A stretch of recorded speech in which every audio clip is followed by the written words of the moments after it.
built a masterpiece. Learned the ghetto gospel after moving ghetto D. Had to bring it to the lake for the world to see. Yeah, I'm about it. I think I'm Master P. Feel like the last dime. I built a masterpiece.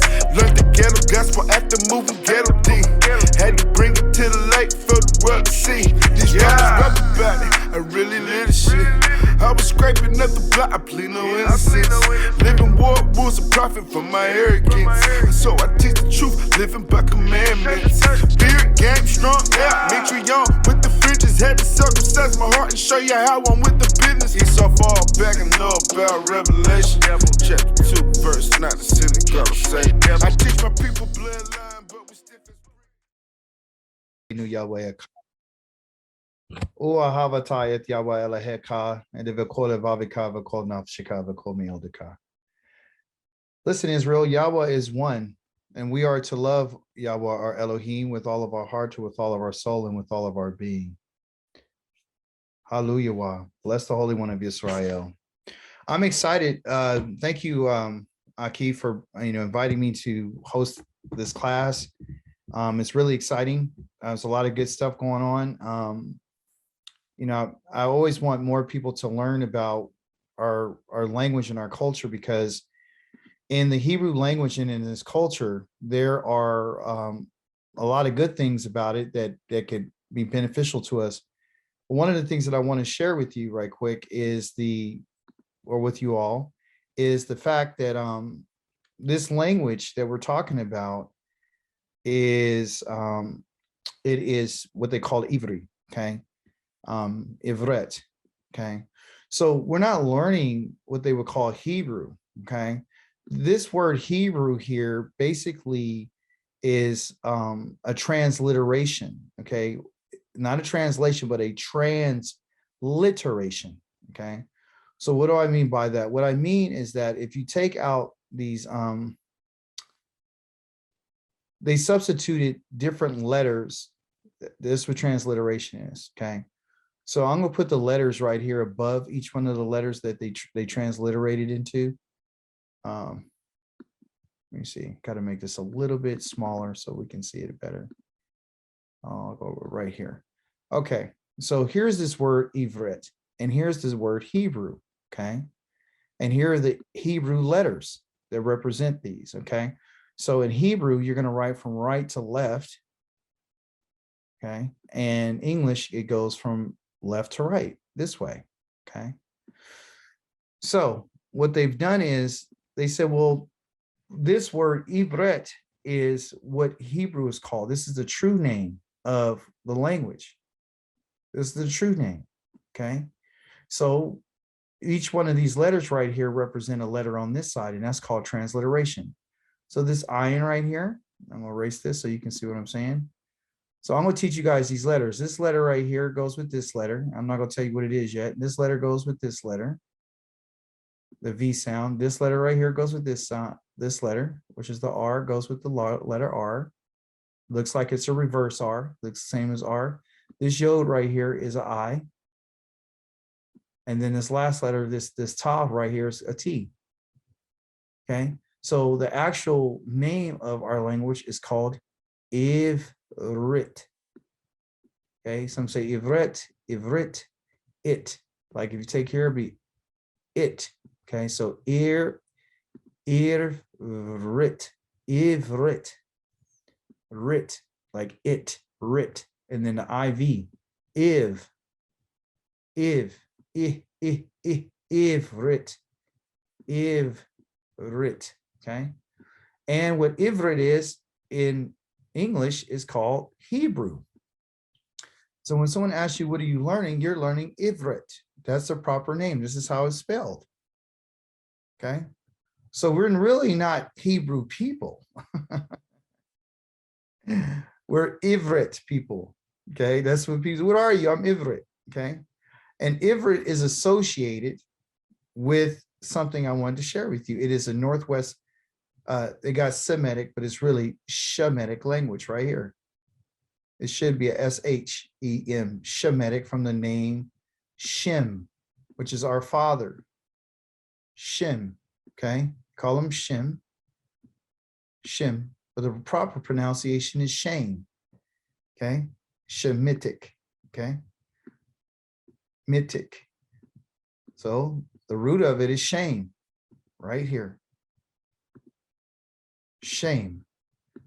It's one of the names of Noah's sons, Shame. Okay, so you got Shame, which they called Shem, but his name is Shame. Like, that's a shame. Okay, and in Hebrew, Shame means name. Okay, these are all the good things you're going to learn because names matter in Hebrew and Ivrit. It tells you about the character of someone. Okay, but interesting enough, it's the Shemitic language of the Afro. It's Afro-Asiatic.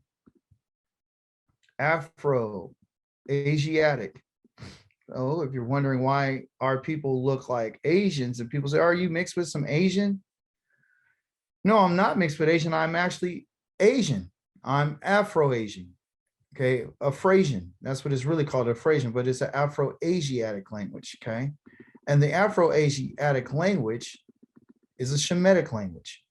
Okay, and it's from a certain region. So if we look at this right here, Afro-Asiatic, it's from this area. Okay, all these different places. Okay, so what do we have? As I stated to you, I'll go back up here again and show it to you without it doing this to me. It is an Afro-Asian, which is Afro-Asiatic. It's also known as Afrasian. Okay, then you got the Hamito Shemitic, and the Shemitic Hamito, or the Athraean, okay, which means these are languages that have to do with this, where you get your word Etrian, okay, which is like Ethiopian. But there's literally over 300 of these languages within the Shemitic family. The reason why it's called a Hamito is because of the region that it's in. You know, when Yah gave us the land, he gave us the land of Canaan, okay? He gave us this land, which is in Africa, okay? So this is where the Afro-Asiatic languages are. They're all over the place because it's in Africa, but in the land of Canaan, all right? So that's where they are, all right? And of course, you know, they're the ones who've designed the map. So we don't even know if this is the upper or the lower. What we know is, because we're only going off the information they have, but just for today, I wanted to share with you that our language has its roots in Africa. You need to know that. It has to do with Africa. At any time, I want you guys to feel free to ask any questions, because this is a classroom setting. And so we're here to, you know, to learn about, you know, what's being spoken. All right. So it's an Afro-Asiatic language.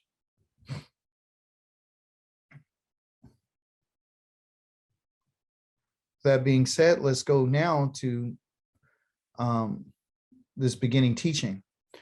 In the Hebrew language, they call it the Lashon HaKodesh. And the reason why it's called a Lashon has to do with the mouth, and Kodesh has to do with being set apart. So the reason why it's called this is simply because when the Creator put this language together, he put it together for his people. That's why the original Torah scrolls are all written in this language, okay? In this, I'm going to show you, when I teach you, I'm going to show you about where does this language come from, because you need to understand the roots of it before you can go further, okay? So we're going to learn the roots of this language. We're going to learn where it came from. We're going to learn how did it transfer or transpose into the letters that you see, because the language itself has evolved over time. So when we look at these letters right here and the way that they're written, this is a block form of the language, and they're using the lamed, they use the shin, and then the wa, and then the noon, and then the kaf, and then the dash, the dalet, and then the wa, and the shin, and the hey again. So these are written in a what they call a script, and we're going to talk about that, okay? But the most important part of it is you to understand that it's ancient Hebrew alphabet, okay? The origins where it came from. So it's not the modern Hebrew, it's the ancient Hebrew. It's the ancient, because that's what the Torah is written in. The Torah is written in the ancient Hebrew, okay? Any questions so far? No. Okay, wonderful. So this language itself is based upon there's a difference between Hebrew thought and Greek thought. Okay. Hebrew thought, by definition, is a word is going to be directly related to a culture. Okay. So the definition of words that you and I are going to see have to do with culture. It has to literally do with culture. It has to do with how people lived, which that word is being used. So the words are actually being used. They're not just made up out of nowhere. They actually have a root. Okay. So one word might have different meanings depending on its culture, that it's using. In order to place the correct context to a Hebrew word from the ancient Hebrew language, one must first understand Hebrew thought. This is one of the most important aspects of the language. In the modern Hebrew, by the way, modern Hebrew actually doesn't really go over the thought of the Hebrew thought. What they do is the Ashkenazi has taken the ancient Hebrew, which you're going to learn, and created their own language out of it. So the modern Hebrew is not our language. What they've done is take our language, the Afro-Asiatic language, and created their own language. That's why it's hard for us to understand what they're talking about, because they not only changed the language, but they changed the way that it's spelled. They changed, they don't call it Shabbat, they call it Shabos. They put an S sound on the end. They don't call it Dawid, they call it Davod. They use a V instead of a Wa. So it's all different types of changes. So pronunciations of letters, they've changed that, because what they want to do is they want to move away from the African sounding letters to make it sound more about their own. Okay. So what they haven't done is they haven't brought these ideas over with them. Okay. They haven't. Like I told you, there's a difference between an abstract thought and a concrete thought. Okay. Greek thought, and the way that we're taught in the Western mind, talking about the Greek language, talking about the Roman language, talking about the German language, the English language, every other language that has to do with the West is one that is of abstract thinking. It's in the mind. And it goes off of what abstract thought, right? It goes off how a person thinks about things, not what is known, not can actually be touched, feel, smell, taste, or nothing. They go off of a thought, what they think. For example, the word that they use, love, in Greek, there's 4 different definitions for it. 4. They got 4 different words. One is called agape, one is called starge, one is called eros, and one is called phileo. Okay. So in those 4 different aspects of that love, they got a family love, they got a erotic love, they got a friendship love, which is phileo, city of Philadelphia. And then they have the agape, which is supposed to be boundless and no boundaries. And then they got the eros for erotic love, which has to do with erotic thought and sexual love, right? So they got a whole bunch of different ideas that surround that one word. Okay. And all of those words that are created by that one term love, okay, causes confusion, because you really doesn't have anything to attach itself. It just depends on how you feel and what you think about it. Ancient Hebrew thought views the world through the senses. Okay. That's what our senses. And so anything that's through the senses is going to be concrete thought. Okay. So Western mindset right here, the abstract, it's the mindset. It's in the West. Okay. The Eastern mindset is one of concrete thought on the East. Okay. It's Eastern thought. Okay. So the thoughts that are on the East are different than the thoughts that are in the West. Okay. The Western thought is the one that's abstract. It can be anything you want it to be, just you're the one who determined what it should be. Okay. And that's what the confusion is. So if something is written in English, all right, then it is an abstract thought. And they're going to give us some examples. By the way, this is a teaching that I created, so you won't be able to find it anywhere. Okay. You won't be able to find this teaching anywhere. These slides, you're not going to find them anywhere. It says the concrete thought is an expression of concepts, okay, and ideas in ways that can be seen, touched, smelled, tasted, or heard. Again, the concrete thought, which is the Hebrew thought, is one that is recognized by that which could be understood by these 5 senses. What you see with your eyes, what you touch with your hands, what you smell with your nose, what you taste with your mouth, and what you hear with your ears. Okay. So all of these things up here have to do with your body, right? So it has to do with all five senses. There's five of them. And so the way that the Creator made us, he wants us to use these senses when he's talking to us. He doesn't want us to go off on a tangent and think about anything else except for things that can be seen, touched, smelled, tasted, and heard. So bad news. There is no belief and no faith in this. And a lot of people have problems with understanding what that means, meaning that the Creator is never telling us to believe something that doesn't exist. He's never telling us to study something that you have to try to, you need some magical message. It always has to do with the things that are concrete in his thought, and everything in concrete thought is something that could be seen with your eyes, touched with your hand, smell with your nose, tasted with your mouth, and heard with your ears. Okay. So all five of these senses are used when you're speaking this language, hearing this language, writing this language, and reading the Hebrew language. Every last one of your senses, because it kind of ties you into what? What do we see? We see nature, everything that the Creator has ever made. So our thinking has to be lined up with the things that could be seen and the things that can be touched and smelled and tasted and heard. Not this imaginary abstract thinking where you and I can create something that doesn't exist. That's how they get you. Okay. Here is an example about what a concrete thought is. Okay. It says Psalms 1:3 says he is like a tree. What you see in italic here is the concrete thought.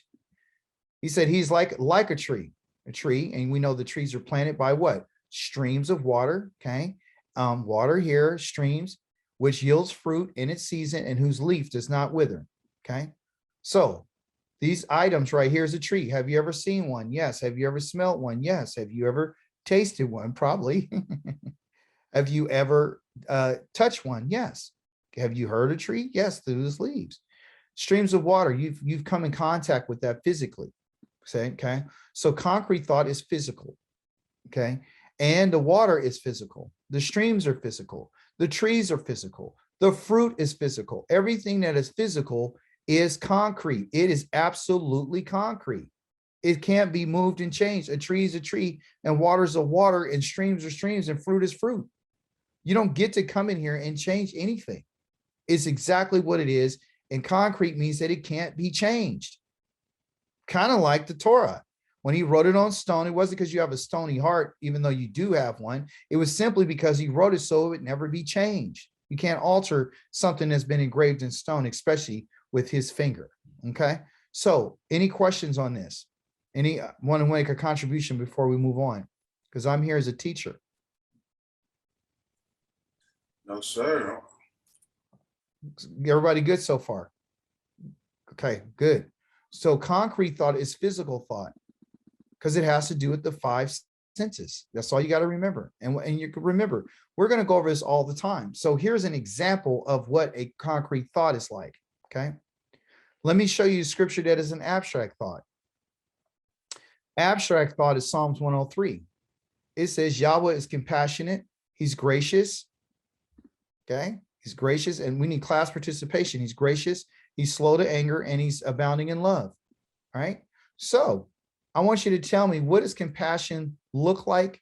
What does it smell like? What does it taste like? And what does it feel like? And what does it sound like?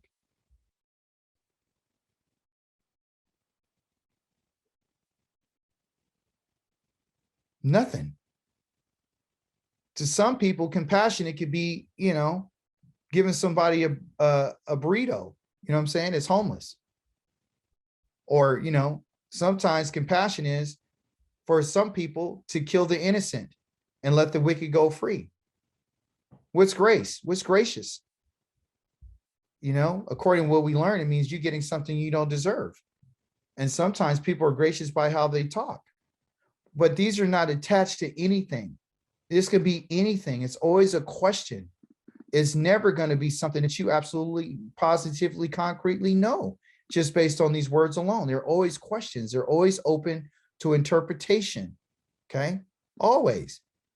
because you don't know. This could be anything. I told you in the Greek, it could be 4 different types of names for love. Which one am I talking about? Is he abounding in eros? Is he abounding in phileo? What is he? You know what I'm saying? Where's the concreteness in this? You're not going to find it. So the question you would ask then is, why is scripture, some are written in abstract thought and others written in concrete thought? That would be the question I would ask. And the answer to that is, the people who wrote this or translated it, okay, they translated it and transliterated it into the culture that they understand. So let me give you an example about what I'm talking about. You don't have to answer this, but I just want to show you what translation, let's deal with that first, okay? Translation is not, forgive my writing because I'm using my finger on my pad on my computer. Translation is not the same as transliteration, okay? Translation means that they're taking a word out of one language and they're translating it into another language, okay? And its meaning, telling you what its meaning is. Translation has to do with what is its meaning? What does it mean, okay? And transliteration is different, okay? Oh, I should have wrote that, I'm sorry. Is meaning. Translation has, well, let's just change it from one meaning. We'll take their meaning and we'll say what it means to us, okay? That's what translation means, okay? And I'll just put it in an abbreviation so I won't make my fingers too tired. Translit, okay? That's what you'll hear, transliteration, okay? Transliteration is basically what we learned from today when I started off the lesson. We said the word Hebrew is transliterated from its original Hebrew word, okay, which is an ayin, a bet,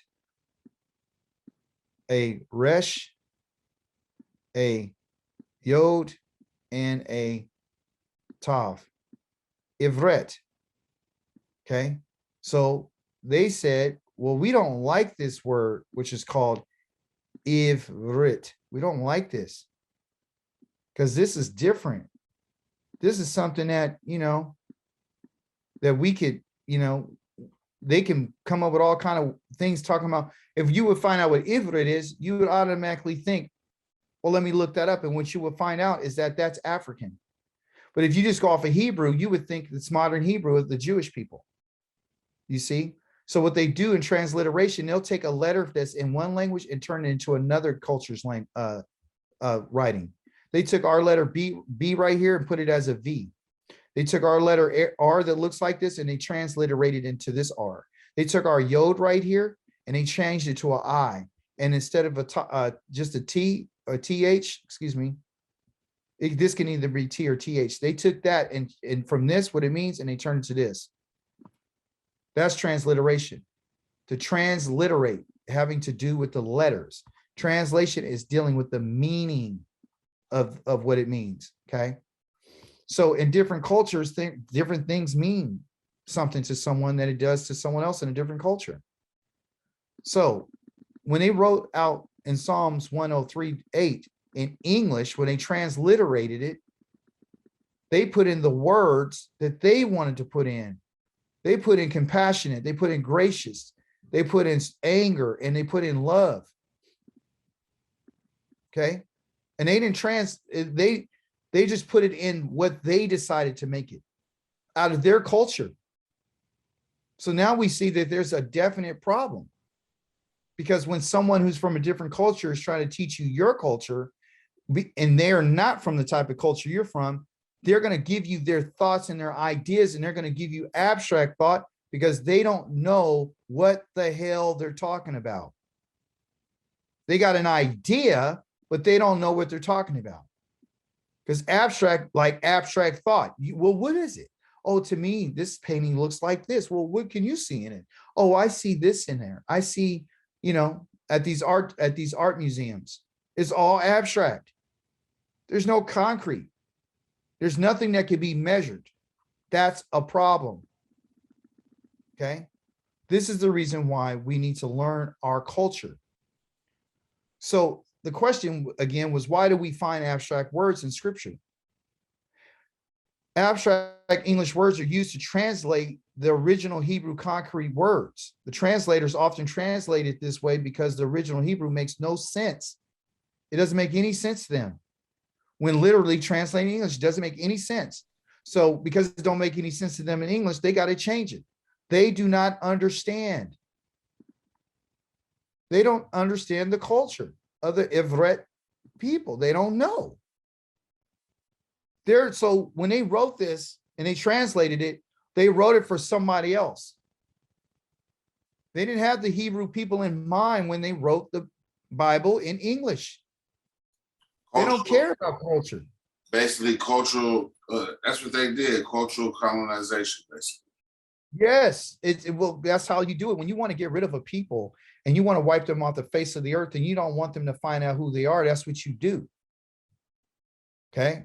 So that's another way that they tie in the New Testament to Yah's words. That's why Yah's name is never mentioned, not one time in the so-called New Testament. His name, his Yohe-Wahe, is never mentioned. So if we turn our book, our European Bible into English, we'll translate the so-called Old Testament, Old Covenant into English as well, so we can marry them together. Because we can't leave it in its English language because in its Hebrew language, we got to change it to English. We understand what the Greek is, so we could translate that and it'd be close to what we understand. And we could, because that's from that family of languages, we'll go ahead and do that. It's European. It's literally the Europeans against the Africans. So we got to get rid of these African people, these so-called people from Afro-Asiatic, from the land called, it's really not called Africa, it's called Akilun, or I forgot the original name of the place called Africa, but it's not called Africa.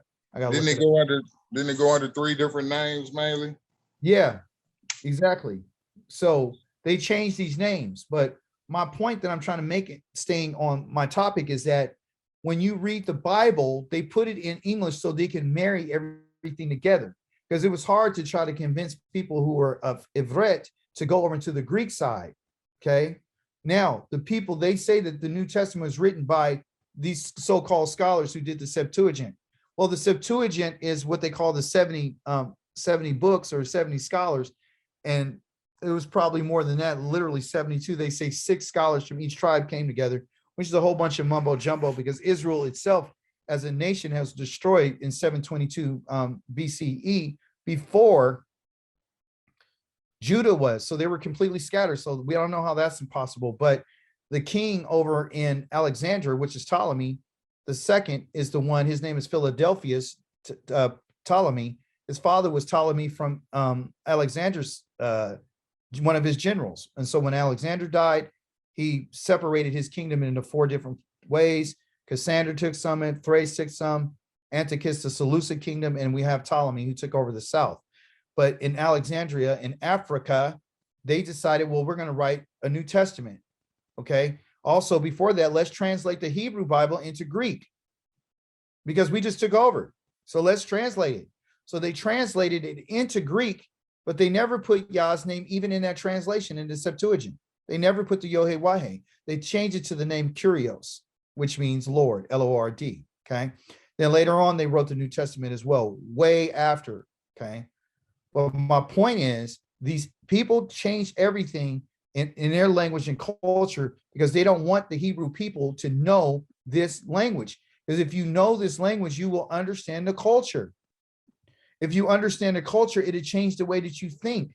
You will no longer be thinking in abstract stuff that's always a matter of interpretation and what's the question. You would start reading stuff as it really truly is. And there's a lot that goes on with this, folks. I mean, it's more about, there's grammar involved in this. There's all different types of stuff involved, how it was said, everything. Okay. So the point is that that's the reason why they do that, is because they don't understand the culture. All right. What do I mean by that? The English word anger. That is an abstract word. It's actually the Hebrew word for off, okay? APH, off, which literally means nose. So anger in Hebrew has to do with your nose. Why? Because it's a concrete word. Why is it concrete? Because the nose on your face is real. And what happens when a person is very angry, he begins to breathe hard and his nostrils from his nose begin to flare. So a Hebrew sees anger as the flaring of the nose. And if a translator was to literally translate this, the passage above, slow to anger, like it said what Yahweh was, then it would be slow to nose. That's what it would really be saying, slow to nose. But they said, oh, we can't say that. So the English reader would not understand that. They would never understand the concept because they don't know the culture. See? But someone who's Hebrew and understands the culture would be like, oh, my nose. Oh, when I get angry, my nose flares. That's why it's called off, because it has to do with me breathing hard. When I get angry, my nose flares up. How many scriptures have we read where it says Yah begins to get angry? His nose is flaring. Well, does he have a nose? Is he a man? No, he's using anthropomorphic words and descriptions to let us know what he's talking about. Because once he gets angry, you and I be like, well, when I get angry, what happens? Oh, my eyes get red. My heart starts beating fast. I get really intense. My blood pressure goes up. And then my nose flares and my eyes squint down. So all these things happen. So you can bring to our attention, like, how does the creator, what is he saying? You go off of what you see and what you smell and what you taste and what you hear. Okay.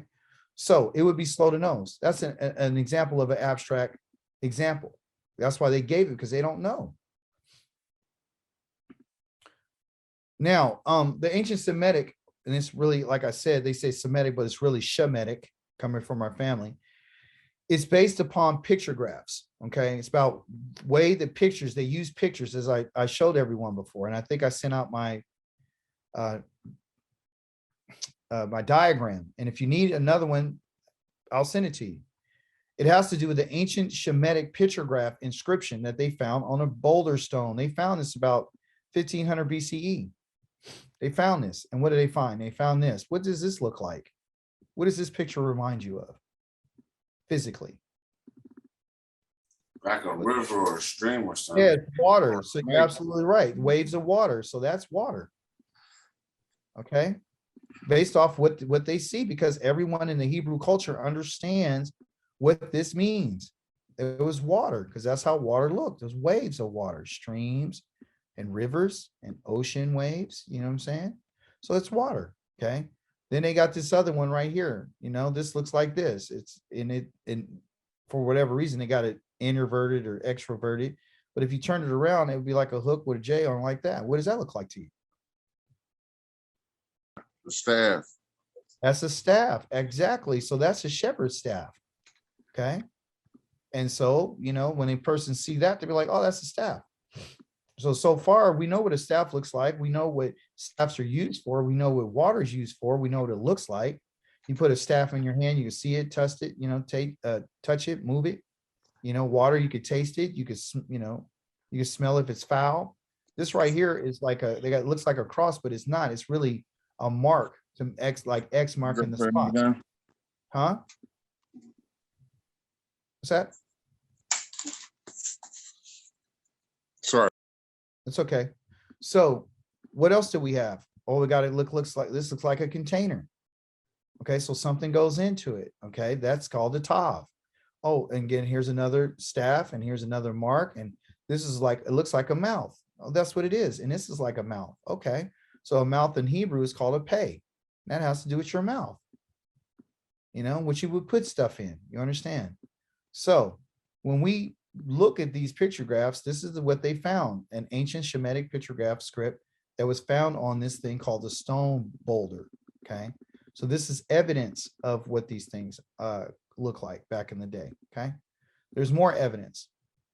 Okay, and so here's an Ammonite inscription that was on a potsherd. A potsherd is a piece of clay. And so what we see now, and this is dated in 900 BCE. So it's like 800 or 600 years later. Okay, well, you got the same thing. You got the lamed, you got a, you know, this little cough right here. You got a mem right here, you know, they changed the way it looks. And then here's some other things as a bet. And then here's an aleph. This looks like an ox head, you know, here's the ox and here's his horns. See, these are all so-called pictographs. Okay. And so you notice over time, things begin to change. Okay. Next one. Oh, here's an Aramaic inscription on a stone plaque that they found in BC 20, before the Common Era in 20. Okay. So now the Lamed went from a Stepford shaft like this, and now they turned it into this now. So over time, it's evolving. Okay. So letters begin to change shape and so forth as you continue to grow, right? You continue to go like in computer. When we started out playing computers with Atari, the game systems now look at the PS5 versus what we looked at Atari. They begin to change. They do the same stuff, but they got some different features and it changes. But ultimately, the technology hasn't really changed. It's just expanding upon the foundation of it. Okay. And now we come to our modern script from the Hebrew, they call it Hebrew scriptures, right? The modern script is really an Aramaic script. They don't tell us this, but I know what it is. This script right here is Aramaic. That's how they wrote it, because the people back in the time when they began to write this, when the Mesoretes wrote it, they wrote it in Aramaic because they didn't write it in the pictograph anymore. But what's the difference between the pictograph and what we see right now? Only thing it is the way that it's written. That's the only difference. The Lamed right here moved away from a shepherd staff like this. Okay. Then it went from this, and then it goes into this with a little curve. The aleph went from this, from an ox head to this. Does it mean, has the meaning changed? No, just the way that they write it.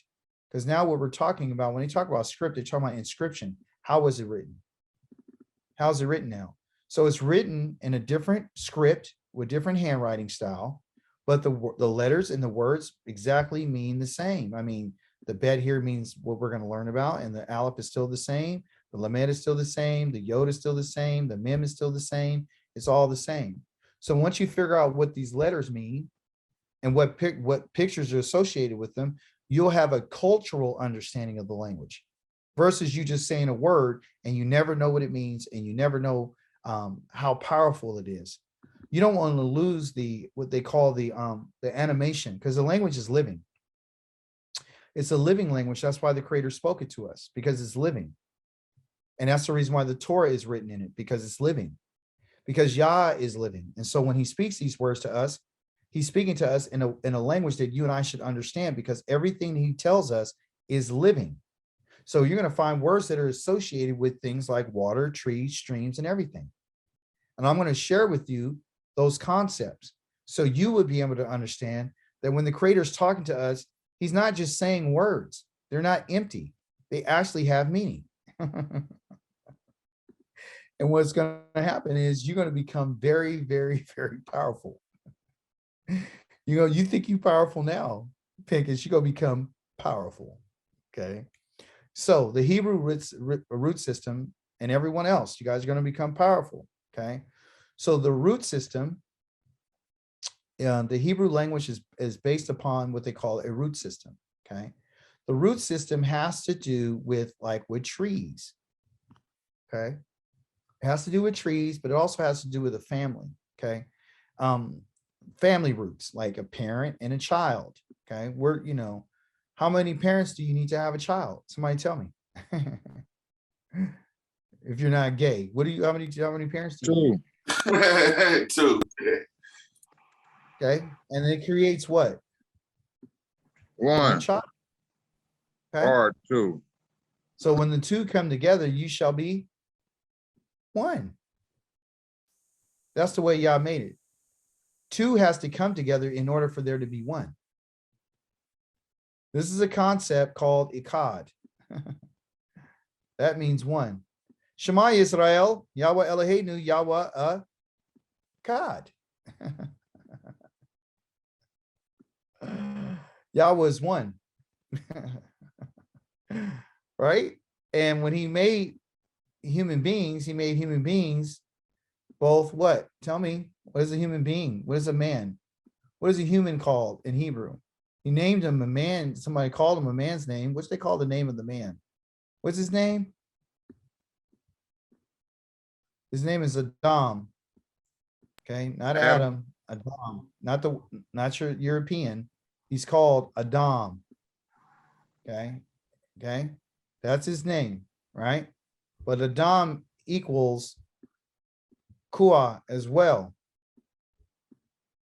Her name is called Kua. Kua. They call her Eve. Her name is not Eve. Her name is Kua. Okay. And so Adam consists of both male and female, because the two shall equal one. That's the formula. That's the concept. So when you talk about a man, they call him Adam, and you think this is just the man.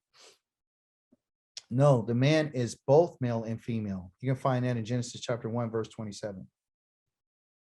So our women just play a different role than what we play, but they're no less than you are. They just have a different role. And as this should make our women very powerful once they learn this, because then they will stop being angry about being what they would call a helper. They would then understand that your role is to do something for him that he can't do for himself. And his role is to do something for you that you can't do yourself. But when we both do what we're supposed to do, then you and I become one. We become a Echad. And once we become a Echad, then we'll be able to accomplish the goals that Yah has for us. Yah will not, and Yah will kill anybody. I'm going to change the color so you'll know what I'm saying. Anybody that comes in between them, Yah kills him. He kills anybody who goes against this, because this unity right here, when if it's disturbed, you die. Okay. So in our Hebrew language, is a root system. It's all about roots. It's like a tree going in the ground. Okay. So I want you to understand that the root system is something that goes down deep. Okay. Here's the ground. And under the ground, there's roots that go in a tree. And the tree has all these roots that come off of it. Okay. Okay. Then you got your tree up here. Let me see. Ugly drawing. Just downright ugly. Let me see. There's your ground. Your tree's here. Your tree roots go in the ground. Okay. And it has the root system coming off of here. And they're going down. They go down deep, all into the ground. Okay. But it's based off of one tree. But it's off the roots. Okay. And then the tree, this is what the Hebrew language is. Okay. That's what it is. Right. And so, you know, we got the green stuff, but also too, you know, that each one of these trees has branches. So it comes up, and this is a branch, and this branch. Okay. And off of this one comes a branch here, and this branch goes here, and this branch goes here, and this branch comes here, and this branch comes here. Okay. So in a tree, this is a root system. So what we're looking at, everyone, is we're going beneath the surface, and we're going down here past the ground. We want to know what's down here. That's what we want to know.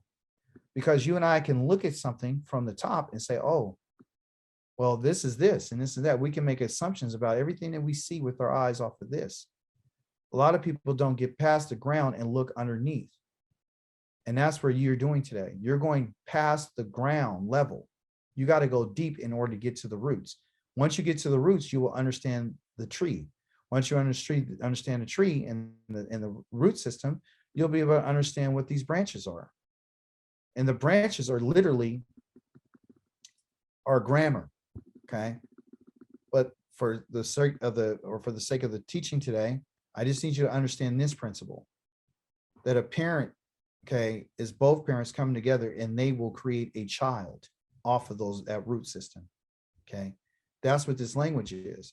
This language is literally a root system, but literally a family of words, a family of letters. And so there's over 22 families. Okay. 22 well, I'm gonna say 22 families because it's 22 letters, but each one of those letters have what you would call children. Okay. But they're started off by a parent. It's a family. All right. Now that we understand that, let's talk about it. The Hebrew word for root is called shoresh. Shoresh. Don't worry about remembering it. It's okay. Just understand it's a root. Okay. When we talk about a parent, we're talking about two pictures that are put together, and these pictures are converted into letters.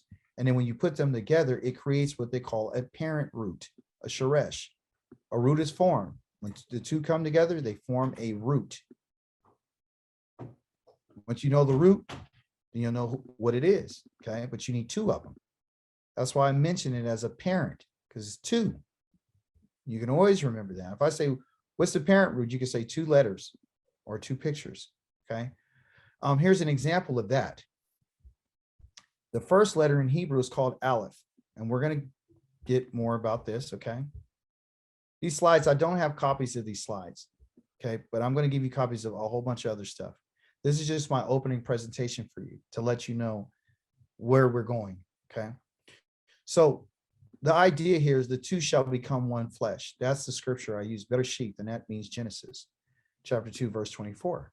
Here's the concept, okay? The concept is the two, the one and the two. If you put these two together, it will become one. These two letters, just say these are two letters, okay? That's a letter called the Aleph. It's the first Hebrew letter in the text, okay? The next one, or what they call the alphabet, the next one is called a bet, okay? And we're going to learn what these letters mean, or what these words are, or these names, what they represent, what pictures they are. But I'm showing you this example to say when you put these two together, the Aleph is this letter here represented, and the bet is this letter, and in terms of pronunciation. I'll get to you more about that later. Usually you would say, oh, it's an A and then a letter. I thought you was a B. Well, if it's the second letter, they would make the sound into a B sound, okay? But it's really a B. And this really right here, Av, is really called a father in Hebrew. That's what Av means. It's a father, okay? That's what a father is, okay? That's how you say father in Hebrew, okay? But once you learn what these letters mean, if you knew that this letter right here, first letter in Hebrew, Aleph, means strength, right? That's what it means, strength or power, okay? Really more like strength, because why? Because it's an ox head, okay? That's what it is, it's strength. And then if you knew that next letter down here is called a tent or a house, then you would say that what? A father is what, somebody? He's the what? He's the strength of the what? Of the house. He's the strength of the house. He's the strength of the dwelling. He's the strength of the tent. He's the strength. You understand? That's why a father is the first word that you learn in Hebrew as a child. The first word that they call, they don't say mama. They say ab, abi, avi, okay? Or av, my father. First words is used. The first word in the Hebrew dictionary is av, it's father, okay? So he's the strength. So if we just look at this in English, oh, he's a father. He's somebody that laid down and had sex with someone. No, no, no, no. A father is the strength of the house. He's the pole, and you will get this from a pole. He's the pole that holds the tent up. The tent can't be held up by itself. The tent has to be with a pole inside to keep the tent up. That's what you need a tent pole for. It's the whole, it's the strength. This in particular, that's the strength, it's this pole. That strength is holding the tent up, okay? That's what holds the tent up, is this. So just like a pole holds the tent up, a father holds the house up. You take the father out of the home, then the tent falls down. There's no strength in the house. Now, does this explain why we have so many problems in our community? Yes. Very heavy, huh? Super duper good stuff. What's next? What's next is a child. Now we're going to talk about a child shoresh, a child root. A child root is a little bit different. Instead of it being two, like a parent, it actually has what they call a third consonant. It's three letters that are put together, three pictures or three letters, okay? So formed out of these parent roots, out of the whole entire Hebrew alphabet, there are 13 different child roots. And we'll get a little bit more into that. This has to do with the grammar, okay? For today, I just want to tell you that if you have parents, the parents have absolutely 13 opportunities to make 13 kids out of each one of their roots. Now, do all of these parents out of all these letters have 13 kids? No, they might have 2 kids. They might have 5 kids. They may have 6. Depends on how many children they have. Okay. So that means out of these 2 letters that come together, or pictures that come together, I can add 13 different letters to them. Okay. And it would make it a child root. Okay. Which is a child Shor Hashem, because a child consists of 3 letters. And don't worry about it. I'm going to show you what I'm talking about. But before we go on, I want you to tell me how many sons did Yaakov have? How many sons in the tribes of Israel? 12. How many daughters did he have on record? Her name was Dinah. 13. 13. 13 possibilities. 13 kids possible. Okay. You're gonna trip out when you see a lot of other stuff. Okay. So now it says, and then again, I use another script here to tell you that the matter will be established only if there are 2 or 3 witnesses. Okay. And I put this little chart up to kind of give you an idea of what happens when you put a mother and a father together. Okay. The father is the strength. The mother is what I call the house. She's the bet. This is the Aleph. You put those 2 together and it becomes Av, right? The strength of the house.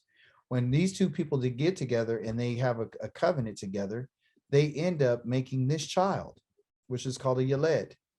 Okay. He's called a Yaled. That's what the name for child is, a Yaled. And if I put all these letters together, a and a B, that's father. Then if I put this Y here in Hebrew, it would be this, a Yod, it'd be Avi. And Avi means my father. That's what that word means, my father, Avi. So you can see that even the child, once the child is made, the way that the creator set it up is, I'll give you a word for child that starts with a Yod. And when you put that Yod on anything, it means my. See? So there's what they call like a puzzle that you get to put together with these letters. And if you know its roots, then you can, when you create these children, you'll know exactly where it's coming on. Like I said, here it is. This word, my father, is Avi, and it's from right to left. So Av, these 2 right here, is father. The Aleph and the Bet. You put the Yod on, it's my father. But the word for the Yaled was the child. The mother is the house that you put the seed in. She's the house, she's the tent. See, this is the mom. This is the father. The father and the mother come together, they have a child. The child is called a Yaled, which is the first letter is a Yod. You put that Yod on the end of father, it's my father.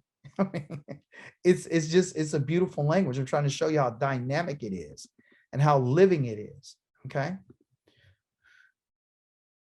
So the relationship between the parent and the child with these roots is that all the child roots are formed from the parents, meaning if you have parents, they can have children. They're directly related, meaning I can have a parent root that means harsh. And then I can have a child root that has something, it might be named something else, but it has something to do with harshness. It might be stone. It might be something that represents harshness. It could be all different aspects of something. So what I'm saying is, like, you know how they say of when you have children, one of your kids is like the father, the other one's like the mother. They pick up the characteristics of the mother or the father based on what they look like, but also how they act. That's what this language is about. So if you got a root word that is a parent root, the child root is going to be very similar to the parent. It will have something directly related to the meaning of the parent root, because why? They're the parents. The children are literally the parents. The child picks up characteristics of the parent. So if that's the case, then the parent root and the child root will share similarities between their meaning. Their names might be just a little bit different, but the parents will always be part of that name. What I mean is, if the child's name, if I got an Aleph and I got a Bet, and I got a child called a Yod, called an Avi, right? That's the child. That's called, that's a child, meaning my father. And if I have another word called, and I put the yod inside, and here it's called aviv or ayiv. That means something totally different. You see, it means enemy. Well, what does an enemy do? An enemy comes against the house, the father, the strength of the house. This word here is oyov. Okay, oyev, excuse me, oyev, meaning an enemy. So it shares different common meanings. Okay, so we'll get more into that, but I want to let you know that parents are like their children in this language. I created this program called the Cycle of Seven, which is a Lashon HaKodesh series. Okay, so all these names up here, don't trip off of them. They're just the Hebrew names for Rishon, Shani, Shalishi, Ravi'i, Kamishi, Shishi, and Shavi'i. Okay, what does that mean? Well, Rishon means one, Shani means two, three is Shalishi, Ravi'i is four, Kamishi is five, Shishi is six, and Shavi'i is seven. That's all it is. Okay, and it has to do with the days of the week. Rishon, Shani, Shalishi. Okay, so when we go through these things, I'm going to teach you these things in this order. Okay, I might switch up a little bit. I might add something to it, but overall, it's a cycle. Okay, you have to go through a cycle. If you don't go through a cycle, then you're done. For example, you know how the moon is. It goes through its cycles. So you can't just skip on one day. You got to go through the cycles. The month has a cycle. Oceans, everything has a cycle. There's cycles for growing, cycles for sowing and reaping. There's cycles for everything. So in learning, you have to go through a very cyclical type of learning cycle. So in my first part of teaching you, I have to teach you the roots so you can understand how things come to be. Once you understand that, then I'm going to teach you about what they call the roots along with this. Okay. Then I'm going to teach you the grammar, the basics of the grammar. Then I'm going to teach you there's rules that we talk about in grammar. And then I'm going to teach you about verbs. Okay. Grammatical verbs, which are in the past tense. And I'm going to teach you about present tense verbs. And then I'm going to teach you about future tense verbs. I'm going to teach you about verbs because verbs, Hebrew grammatical verbs, are the actions on which how things are done. Because all we really care about is what's done and what's going to be done or what's in the process of being done as we speak. And if you understand what's being done and you understand how things are being done, you have a better understanding of everything. Okay, how's it going on? Is it past? Is it done? Future? What is going on? So you won't get confused when someone tells you that this is supposed to happen and you read it and you look at the verb and say, no, that already happened. When they say that Christ was born of a virgin and you go in there and you look at this in the third person you see it's in the third person masculine and it's in the perfect form, meaning it's already happened. That means it's not future tense. It means it's done. You can actually defeat people with grammar. You need to understand grammar. And our people don't understand grammar. They just read the English translations and they don't know what they're talking about. Okay. So we're going to go through that. Now, reason being is because these are the three elements in which the Holy One of Israel is intended on us learning. We have to have wisdom, we have to have knowledge, and we have to have understanding. Those are the three elements of any learning cycle. Okay. This is the purpose behind everything that you and I do. The first word for this is called chokmah. I'm going to give it to you right quick. And don't worry, if you remember it, you do. If you don't worry about it. Okay. Chokmah, that's for wisdom. Okay. I'm going to tell you exactly what these things mean in Hebrew. This one right here is called da'at. That's knowledge. Okay. And they have significant meaning. And then we have what over here called binah. Okay. Binah, which comes from bana, same thing, to build. Okay. So wisdom in Hebrew is called chokmah. Chokmah, I forgot to put my K right here. Chokmah, this word chok means power, and ma means what? It means the power of what? So when you're looking for wisdom, you ask questions because that's the power of what? The power is to ask a question. Ma in Hebrew means what? So I want to ask you a question. If I'm asking you a question, I'm trying to seek wisdom. That's why it's important that you ask questions in class, because you want to become wise. And the only way that you'll become wise is by examining and asking questions. If you don't ask any questions, you will have a slower time of becoming wise. You have to question everything. You have to ask why. That's what wisdom is. Wisdom is the power of why, or the power of what. What does it mean? What does it mean? The power of what? Okay. And you can inquire. What is it? Yeah, I want you to know. But you and I won't know until we ask questions. Knowledge is called diath. This letter dalet has to do with the door. Okay. The next little letter that you have right there is what they call, that's the door. The next one right here is this one, da'ath. It has to do with the eye. And I'm going to teach you all this. And I just want to let you know. And it means the eye of the door of the eye. Okay. It means that you have doors to your eyes, and your eyes are your eyelids. And why do I need to understand this? Well, you only get knowledge based on what you see. You got to see something. So you got to use your mouth right here to ask a question based on what you've heard with your ears. So that's the mouth.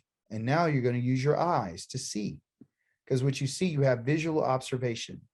Then you can make measurements. You can see what's in front of you. And after you finish doing that, then you will go to this word called understanding, which is banah. Banah has to do with building. It means to build. Okay. The root of it has to do with the son and a daughter. And how do you do? What do you do with a son? You use a son to build your family, because that's what it is. And we'll talk more about that. Okay. So wisdom, ask what? Knowledge, what did I see? 3, give me understanding. So what I ask questions about, I got the information. Now I can see what's in front of me, and now what's in front of me, and now then I can go through the process of building. Now I can start building.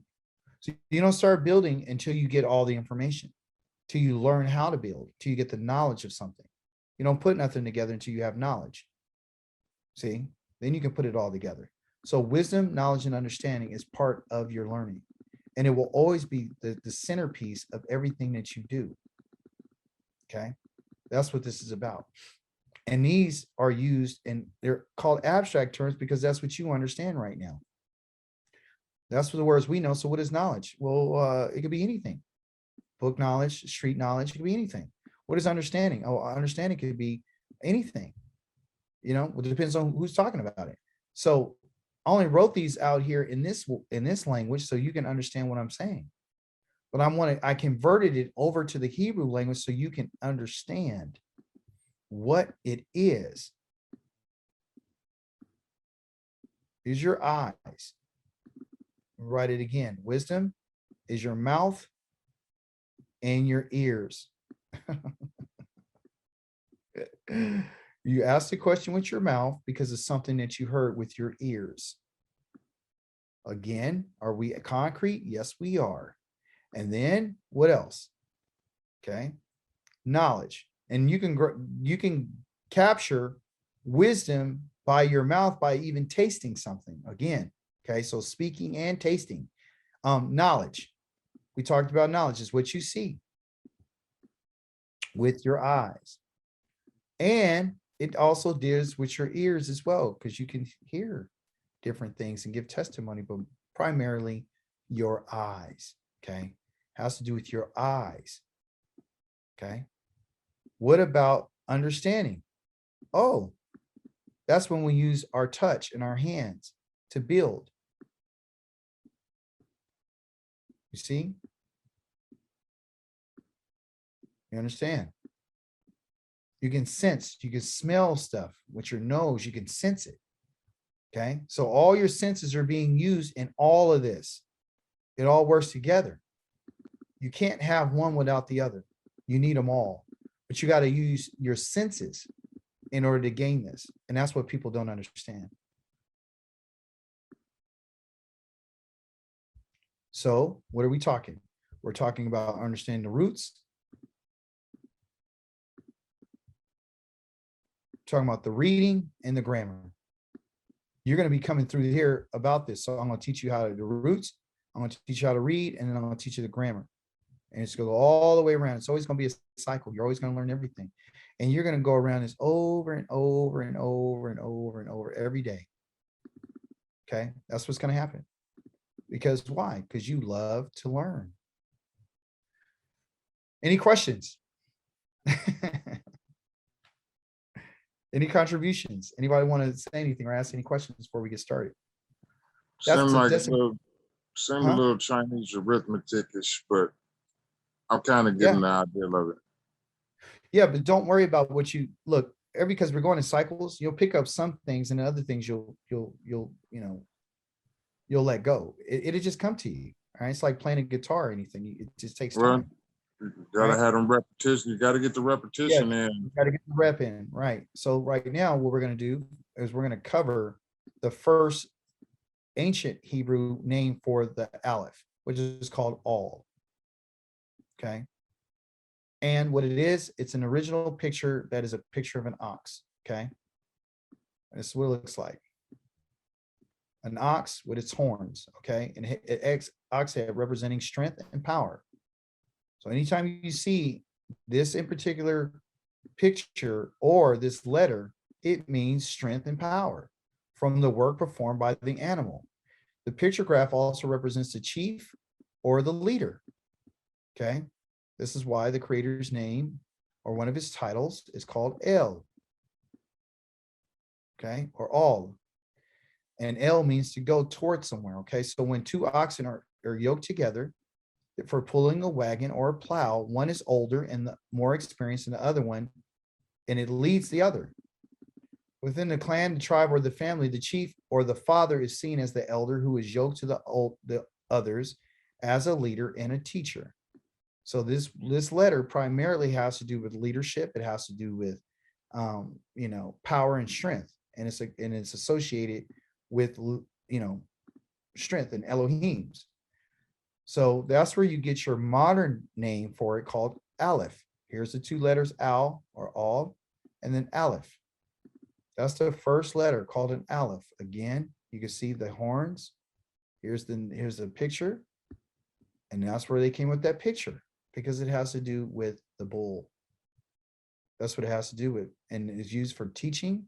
It has to do with the chief. It has to do with the leader, one who guides, and a mentor. The strength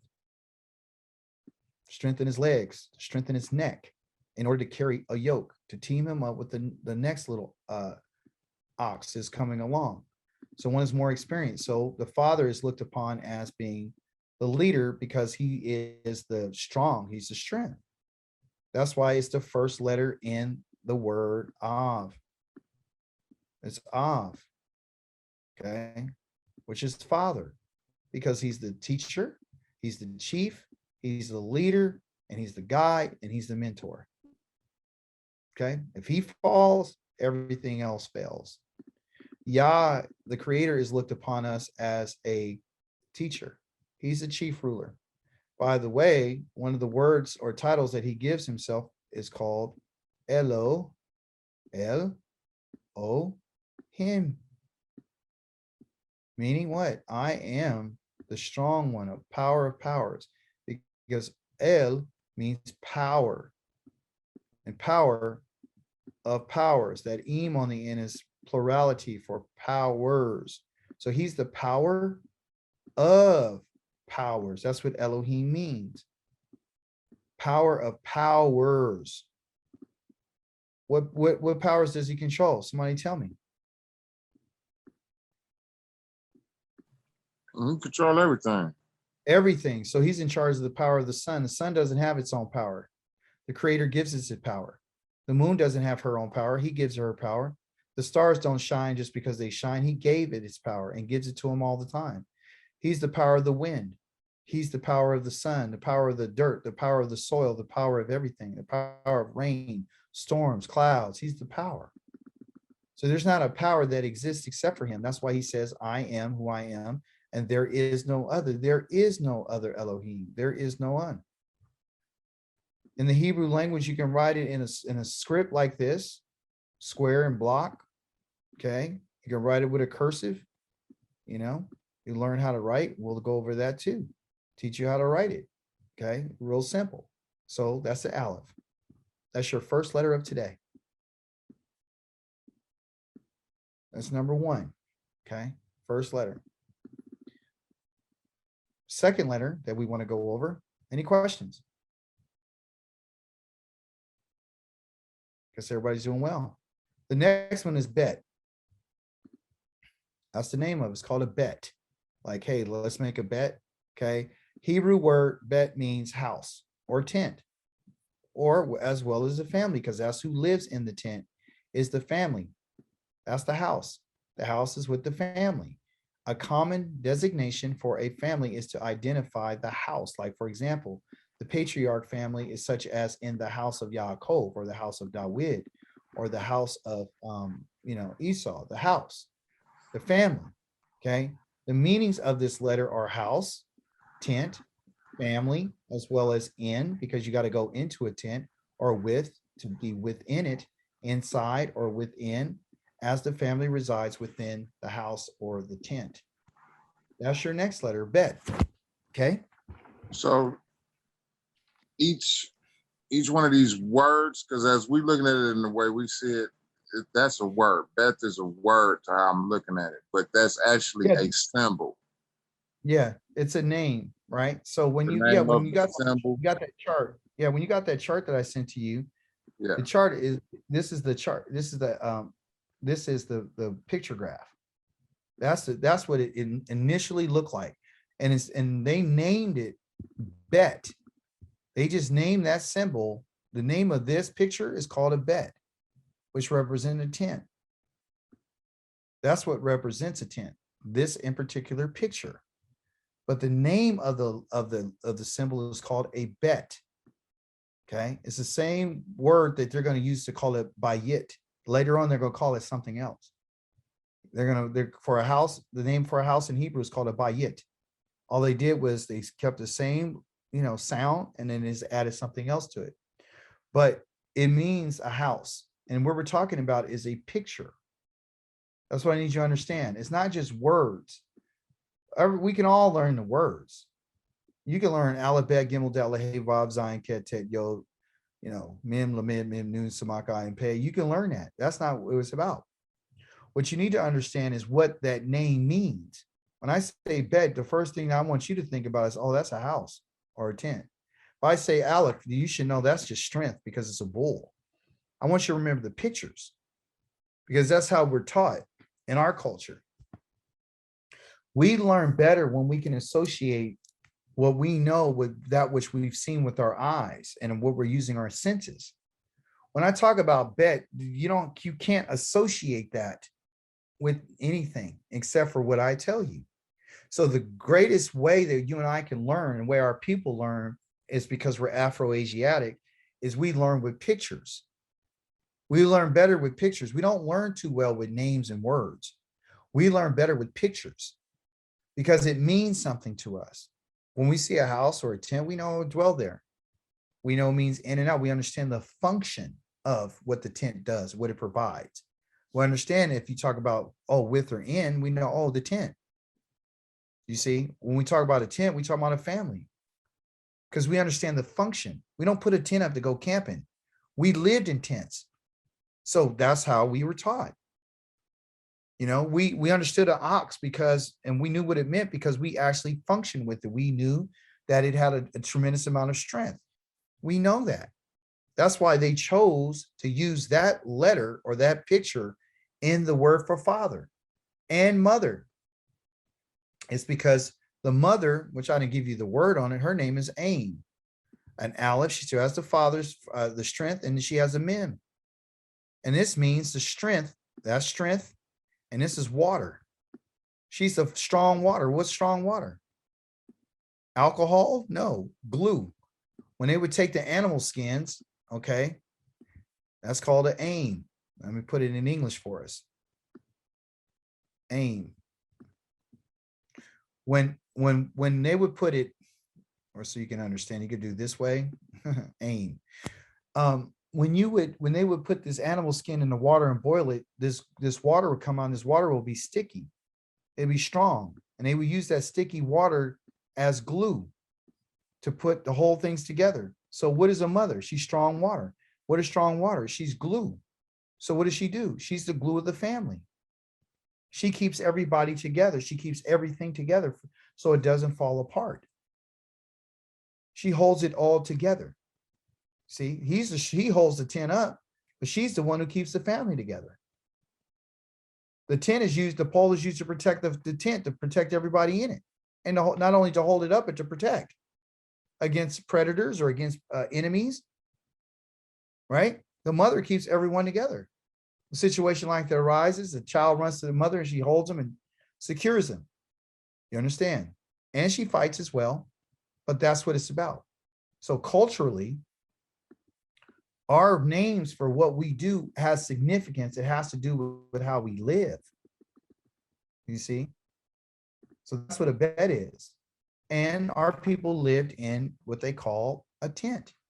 And I'm not talking about one from, you know, these places. I'm talking about these tents that you see right here with goat hair, okay? And they lived in these places, just like that. They were like nomadic people. So family lived here, other family lived in this one over here, and this one's right here, and this is goat hair, protected and insulated, and inside they had their way that they lived, just like these Bedouins right here. They put their rugs up, they kept the place cool, they had the things what they did, they had a separation. Some places had the walls with different divisions inside the tent. That's why the tent is designed as a floor plan, which is like this. It's the floor plan. So different areas right here, the women would be, and they'd have all their stuff. The men would stay right here at the front of his tent doors to make sure no one would come in. Okay. It's his private quarters. It's his dwelling place. This is where you would dwell in your house. And what we have is houses. And we have our families in our houses and in our dwellings. But there we lived in tents. So our concepts about where we live and how we live is quite different than what we know right now. Is really different. It's really different than what we're used to.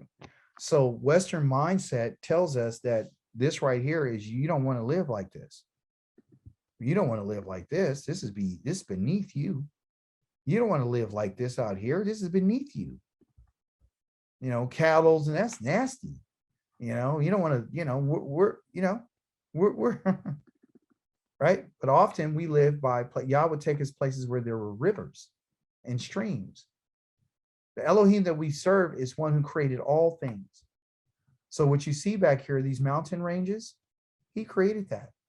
The soil, he created it. So we're earthly people. Okay. And so everything for us has to be organized in these dwellings right here. So we can capture concepts from the Eastern mindset and say, okay, well, we don't live like this, but if you did live like this, how would you live? You have to live in a very organized way. You have to live very efficiently for things to function well, okay? There's a whole bunch of concepts that surround this teaching about this tent, this bet. Just off the top right now, they got a word called bane, which is this bet, first letter of Hebrew, and then they got one, and then the next letter is a noon, and a noon means sun. So that word right there, bane, is for sun. I'll put it in English. B-E-N. They call it ben, but it's bane. You pronounce that E as an A sound, bane. Okay, it's a sun. And if I want to make it a daughter, right, I would get rid of the noon and I will put a tav on it. I will put a tet right here. And that'd be a daughter. That's a daughter. Okay. It's a daughter, a bot. Okay. That's a daughter, a bot. Or you could call her a bath, like take a bath. It's a bot. Are those two different symbols or the same one? These two right here, the one for the son and the daughter, are exactly the same. They're a bet. Okay. This symbol right here is called a tav. It is one of the last letters in the Hebrew language. The sun has a different letter. Okay, so I'm gonna write the sun. The sun is a noon, and he means, if you look at your chart, it means a seed. And seed has to do with sprouting, and it has to do with something that continues. So when we say it's a seed that's inside of the house, it continues. So this is the home. So it's that what sprouts inside the house continues the house. That's why he's called a son, because he's a continuation of the house. The daughter is the one who holds the seed inside of her. The seed is put inside of her. That's why I think why they use this little dot right here to let her know that she's pregnant. So she's a bot. Okay, she's the one who holds the seed. Okay.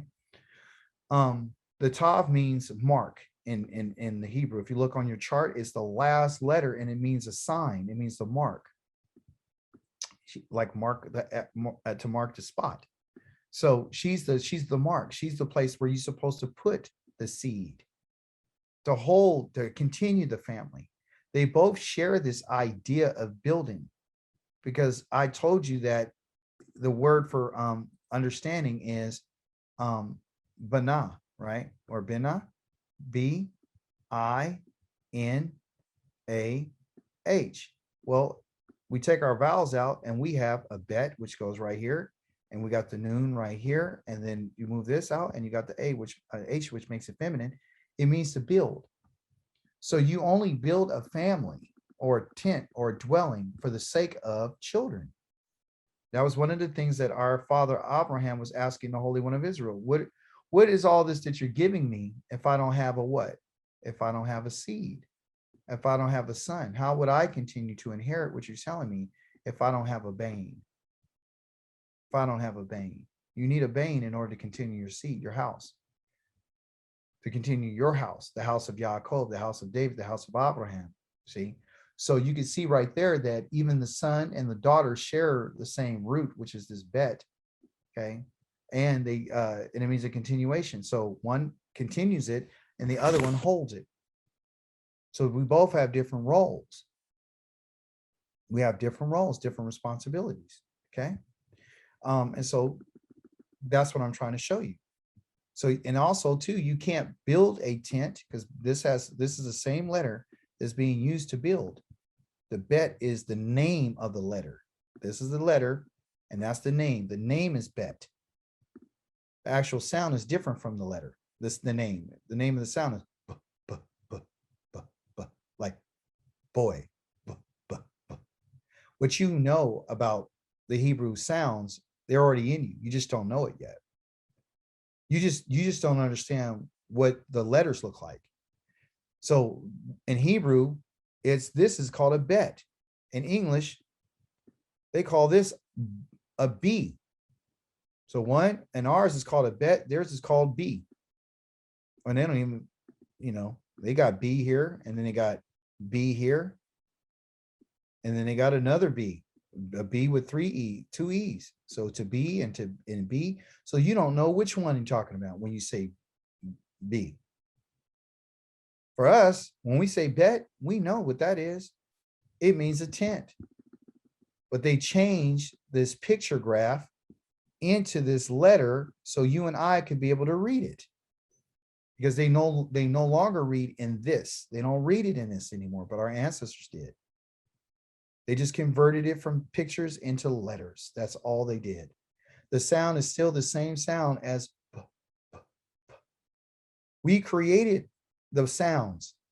When Yah created the Hebrew language, he created the sounds of every language. If I say the hey is an H sound. As hello.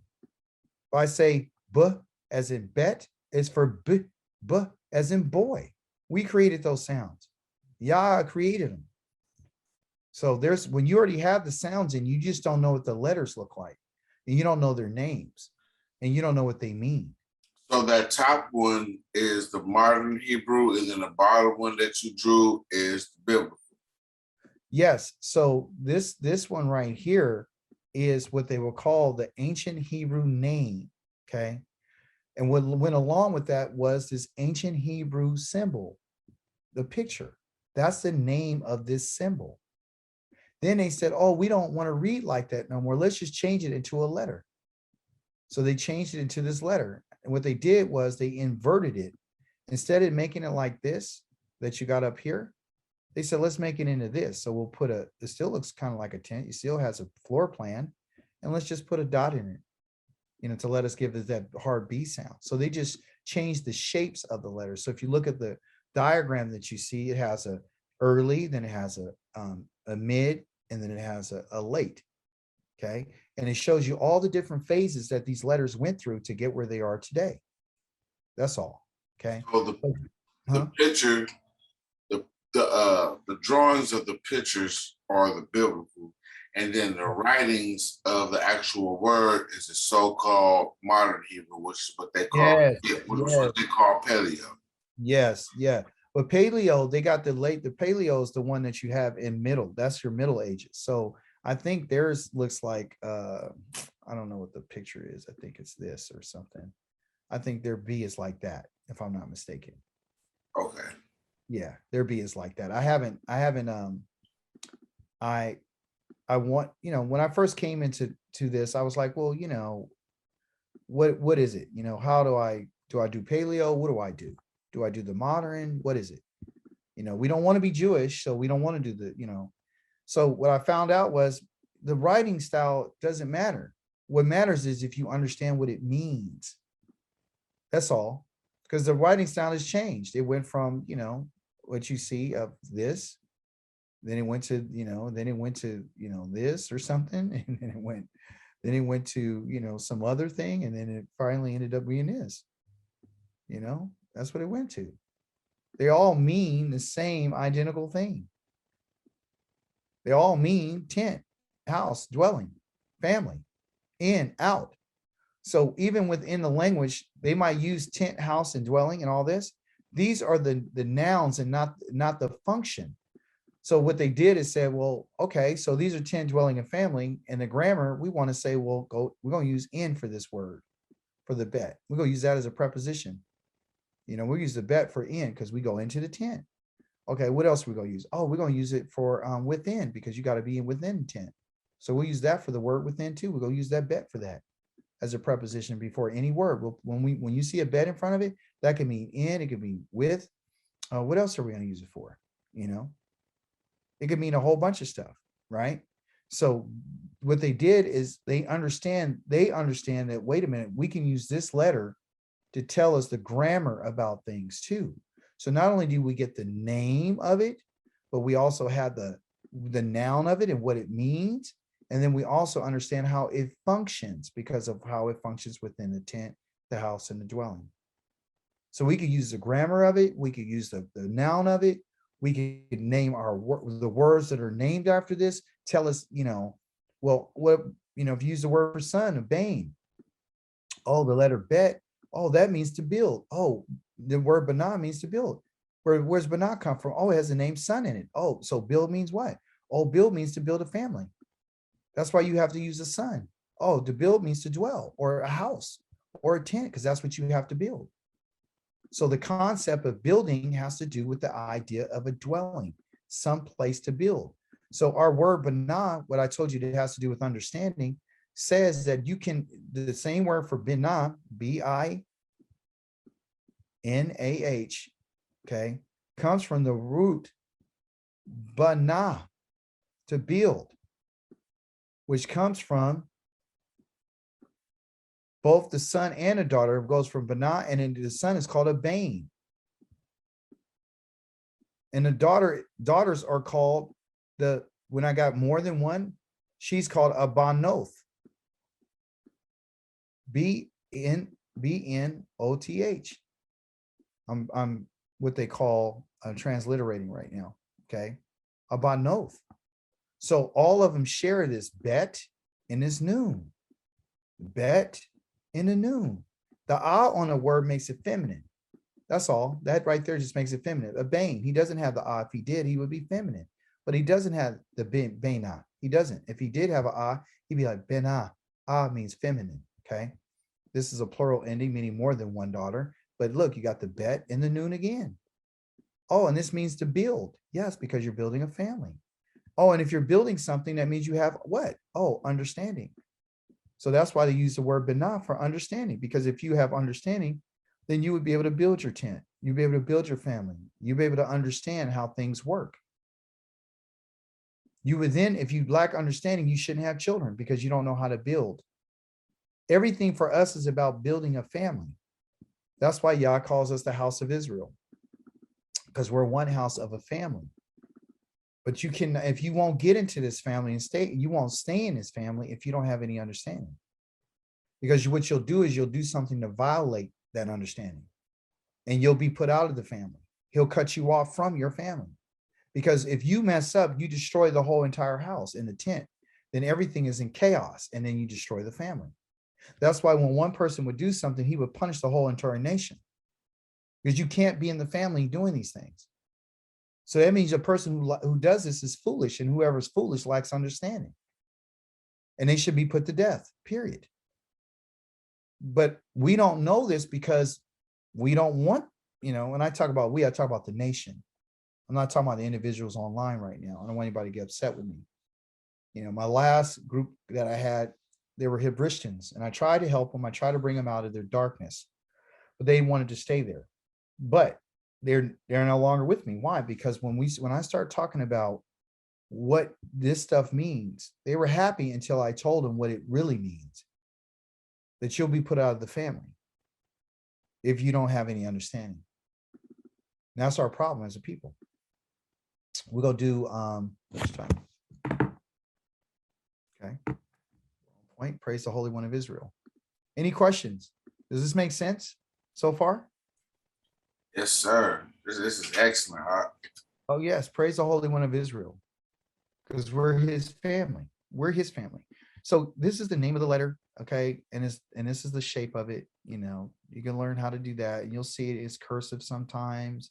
Sometimes it's blocked. Sometimes you'll see it with a dot in it. And then other times you won't see it with a dot. And that's the grammar. We don't want to go into that right now because we're not talking about that. When I get to this part of us talking about this grammar, you'll be able to understand it more. So one of the things I've learned about being teaching is that you want to stay on point. You don't want to go off on another thing and introduce something that's not part of it yet. So, but I don't want you guys to worry about, well, what is it? What's the grammar? How do you say it? Don't worry about that stuff right now. Just worry about what it means. So far we got the Aleph, you got your chart of strength, power, and ox. And it's written in the way that they told us to write it now. Okay. The bed is a tent, it's a dwelling, it's a family.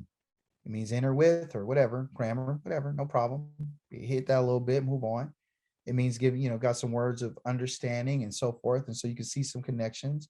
I'm showing you some connections because I want you to get a little bit more to understand that I have to keep you excited about it because I want you to understand that this language is living and it's dynamic and it's not abstract. It's literally concrete. The next letter is called Gam. That is the name of the letter. Gam. That's just the name of the ancient. Okay. They're going to change it. In the modern, they're going to change the name, but because over time. So Gam means to gather together as a group of animals are gathered at the water hole. So our ancestors understood this because we needed water for our animals to drink and for ourselves. So the picture graph for this word is a foot. Okay. And the foot represents walking. Okay. And the mem is water. And they'll talk a little bit later about what a mem is. It's the letter mem, which is the letter M in English, was a Hebrew letter for water. Okay. Or the name of the letter for water. Okay. For the word water. Excuse me. Mem is not the name for water. Mem is the name of the letter that's in the word for water. Okay. So when you combine these, it means to walk to the water. So Gam has to do with walking. And where do people usually walk? They walk to the water. So it literally is a picture of a foot. Okay. It's a picture of a foot. That's what it looks like. Okay. A foot. Now, I don't have my chart in front of me, but you do. But the new modern look is like this. Okay. That's what they call. And these little two things here mean their little foot, their legs, their feet. Okay. When you're walking. Okay. So let's see here.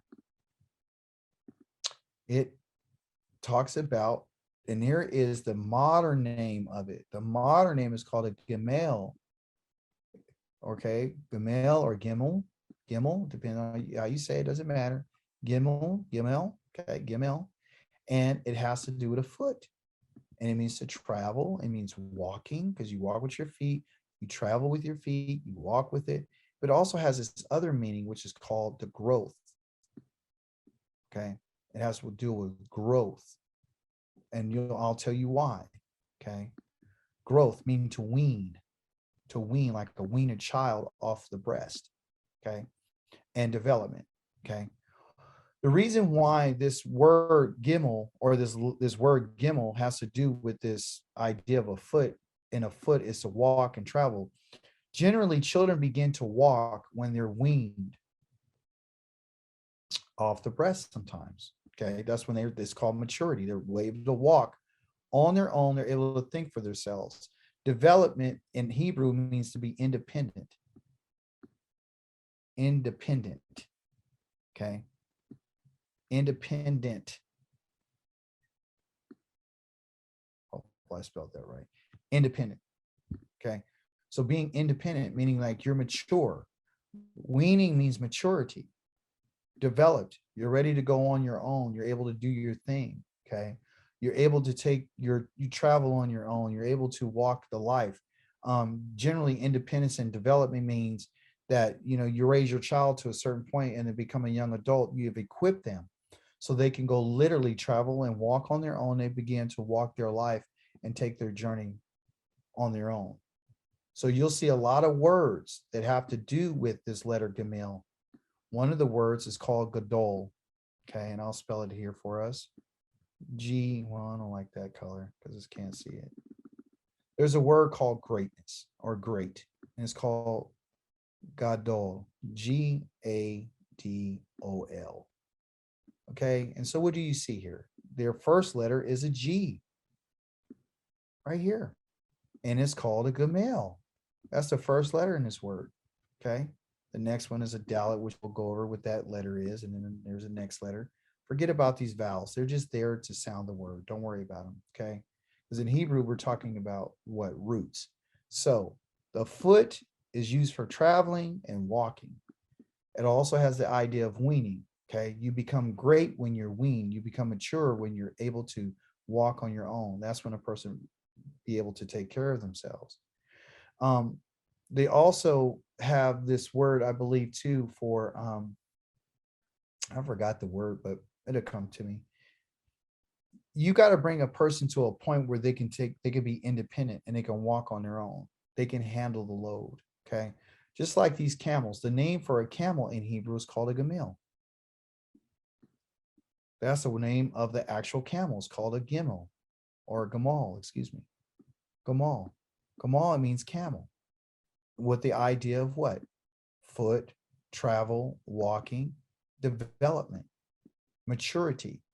These animals are so mature that when they take their walk, they're very durable. They go for a long time. They can hold a whole bunch of water. They don't need it all the time. But the goal is to get them from one point to the next. So where are they traveling? They're traveling to the water hole. That's what it was. And we can see this in the Torah, where it talks about how Abraham sent his servant to go look for a wife for his son. And he says, well, how do you know who's going to be his wife? Well, the one who gets water for your what? For your camels. That's the one who's what? Who's developed, the one who's willing to walk with you, to go back and travel on foot with you. She'll be willing to leave her family's house and go walk with you and come back to my son. She's ready to do it. And she has a spirit of independence, you see? And so the idea behind this too is when we look at this in particular letter, we understand that when it talks about maturity, right, and development, it means that that's how you and I should be living our life, like a camel, meaning that we will go the extra mile for one another. There's a willingness. The camel is one of the most willing creatures to do anything you ask them to do. They'll go as far as you need them to go, to the point of even killing themselves. That's what Yah's asking. For when his people walk with him and travel, he wants us to walk in maturity and develop it, to continue to travel with him and walk with him. And we know how he asks us to walk with him, with humility. And this is one of the most humble animals on the face of the earth, is the Gamel. So we can learn from these letters. If you don't know these letters, so for us, in English, oh, it's a letter G. Well, what does that mean? I don't know. It doesn't have no significance. But now when you say Gimel, you know what that is. It has the same sound, okay, which is good, good, good, good, like and go, okay? Travel, maturity, growth, walking, development, okay? It's all here in this letter. So a lot of the words that you see are going to have that letter in it. Let's see. Oh, thank you so much, Chandra. Yes, it is. It's very beautiful. So we pick up from these words. We don't just say them, we understand them, because that's what Yah wants. He wants us to ask questions, get our knowledge base, and then we can move on to building, and we can build ourselves and build our families. Now, what we understand too is, like, if you look, I gave these pictures because these pictures speak volumes to us. It puts a photo impression upon our minds and let us know what is it that Yah is expecting from us. Why would he put these animals in our life? And why would he use these words and these letters for these in particular animals? Because they have character. So what happens is when we look at an ox, men, we have to know that you and I have to become strong. So do women. They have the same one. Okay. Their mother, once you become a mother, told my daughter, she got a boyfriend or something. She's talking about how they're all in love and all this kind of stuff. And I was laughing. I was like, hey, one day you're going to be a mommy. And you're going to have to be able to be the strength. You got to be the strength. You're going to be strong water to take care of your family. But that takes what? Growth and development. See? So when we look at these letters and we look at these words and we understand our culture, we will be able to develop the character that the Creator is looking for from Israel, his people. And that's the reason why he gave it to us, because we're the ones who's supposed to know this. They had it, but they didn't have any regard for it. So this is a Gimel. It comes in these different shapes. And believe me, we're going to go over this again. I'm going to teach you guys all this stuff. Okay, but this is the name of it. Okay. So right now, on your hand, I want you to put 3 fingers up. Okay. And I want to teach you how to memorize this, because you do have to memorize it. And it's easy. Okay. So here it is. Let me show you. When you look at, if you look at me right now, there's 3 letters. Okay. And I want to stop the share right quick. I want to show you. So today, what I'm going to do is I'm going to make sure that I put 5 letters in your hand today. Each one of your fingers represent a letter. So far we have the Aleph. Okay. We have the Bet and the Gimel. So we go Aleph, Bet, Gimel, Aleph, Bet, Gimel, Aleph, Bet, Gimel. And then we're going to go for these next 2 letters. And then once you do that, you'll be able to find it. So make Aleph number 1, the Dalet, the Bet number 2, because it is the second letter, and 3 is the Gimel. So right now, instead of it being A, B, C, is Aleph, Bet, Gimel, Aleph, Bet, Gimel. Okay. Then you can switch it. Gimel, Aleph, Bet. Gimel, Bet, Aleph. Gimel, Bet, Aleph. Then you say, well, what's number 1? Aleph. You talk to yourself. You tell yourself, 1, Aleph. 3, Gimel. 2, Bet. 3, Gimel. 1, Aleph. You play a game with yourself. You don't need anybody to help you. But if you want assistance, ask your kids to help you or whoever, a friend, family member, doesn't matter. But your one hand, when I teach you this, you're going to be, it makes it so easy that when you're during the week, next week, you're going to learn your next 5. Then you're going to do the next 5. And then you're going to do the next 5. And then you got 2 more after that. So you'll be able to go Aleph, Bet, Gimel, Dalet, Hey, Vav, Zayin, Ket, Tet, Yod, Kaf, Lamed, Mem, Nun, Samaka, and Pei, Zadi, Kof, Resh, and Tav. That's all 22 right there. And it's going to be a song in your mind, because this is how you learn as a child. So what I'm teaching you is literally the Aleph Bet, not the alphabet, but the Aleph Bet. Okay, so Aleph, Bet, Gimel. Those are the 3 we're working on. Okay, we have 2 more letters left, and you're getting understanding and you're getting wisdom. Here it is. So the next letter is called Dal, D-A-L in English, transliterated, Dal. Okay. And literally the basic meaning of this letter means door. And it's the same word that you use for door, called a Dalet. Okay. But the door for us is different than a door that's in a house. It says, but several other meanings. So it has other several meanings associated with it. It can mean back and forth because that's the function of the door. That's the function of a door, to move back and forth. But also too, as long as it goes back and forth, the tent door is different than a regular door. These doors move like this. These move back and forth. When you go in, you go out, it goes back and forth. And it means a dangle, to dangle down. So they hang down, they're danglers. Okay. As the tent door dangled down from the roof of the pole of the tent, it can also mean weak, poor, or one who dangles the head down. So their head is moving back and forth because they're poor. Okay. I'm going to draw you a picture of what it's talking about. So as I stated to you, the man is what? He is the strength. Let me see. It'll help those who don't know what we're talking about if the chart was. Oh, okay, wonderful. Yes, absolutely. I think everyone should have a chart, but if they don't, I'll present one up. Thank you, Aki. I appreciate that. Absolutely. Good idea. So in the Hebrew,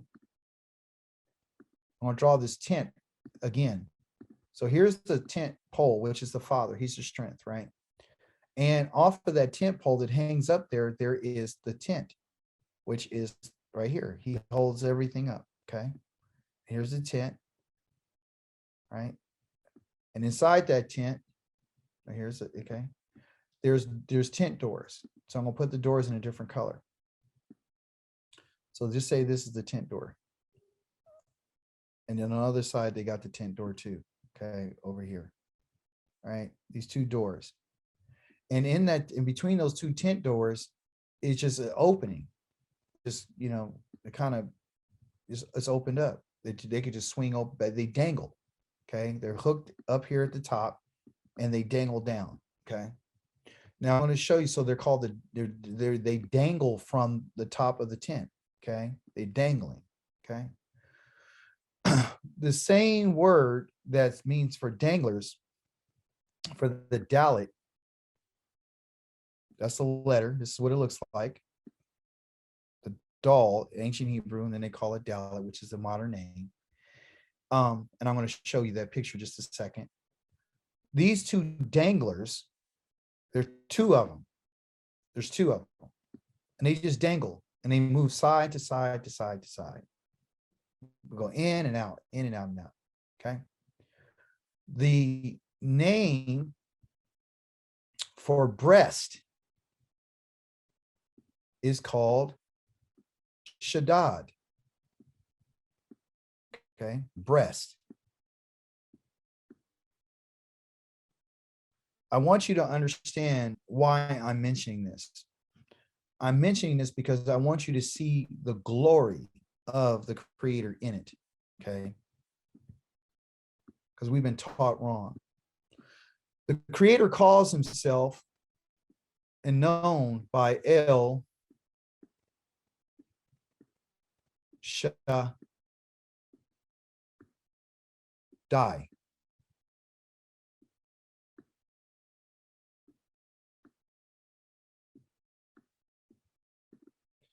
The root for this word right here is shad, which is the name for breast. And the breast is the one that gives nourishment and sustenance to the child. Okay. So El again is the Aleph, meaning the strength and the power. So, and it also means two, and it also means power. The power of the breast. Okay. The I on here represents my, MY, as I told you.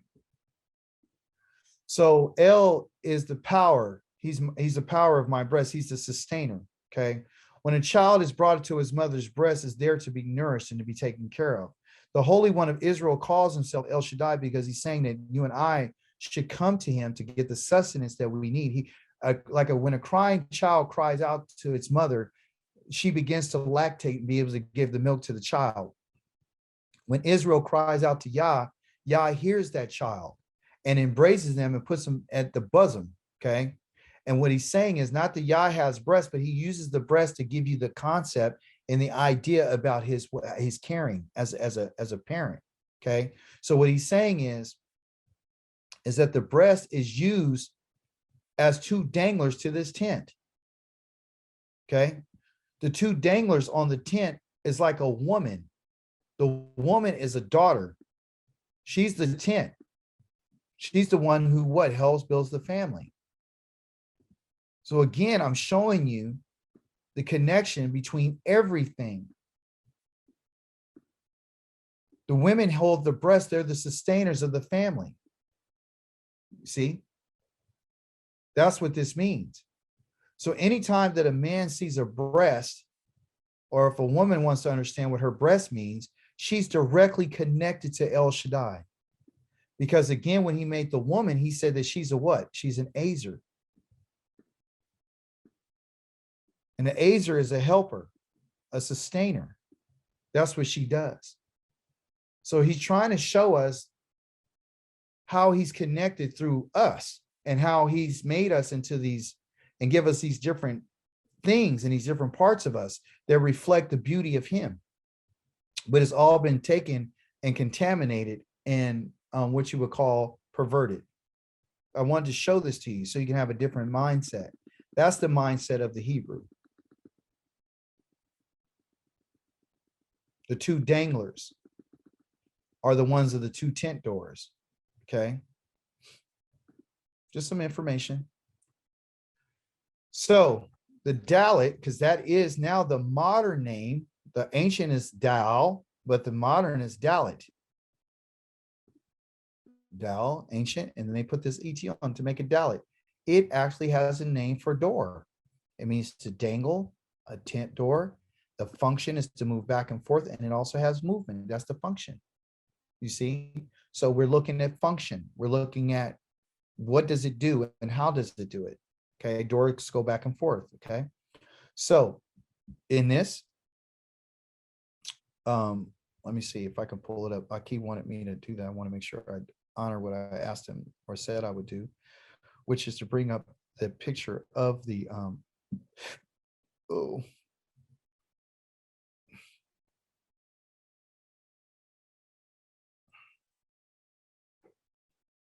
let me see, where is it at? Go on. I'm looking for that chart that I said I had.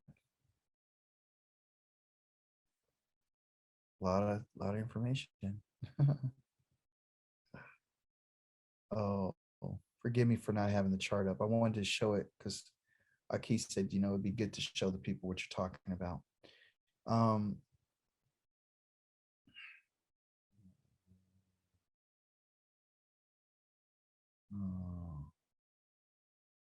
right, where's it at? I don't have it.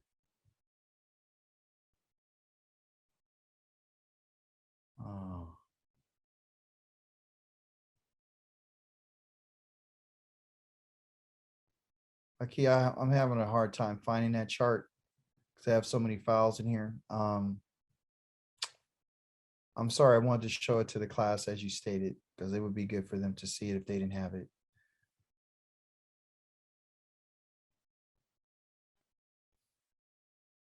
All right, that's me.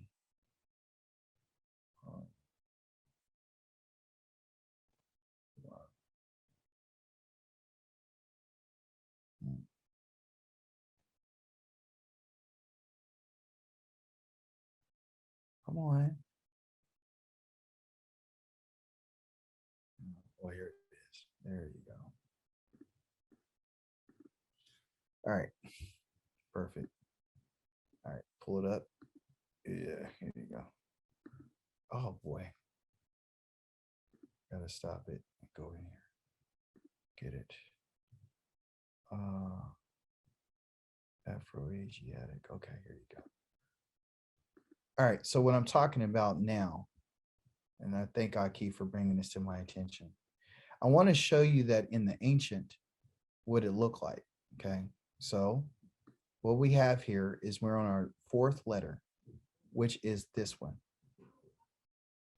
Okay. And all it is a line and this.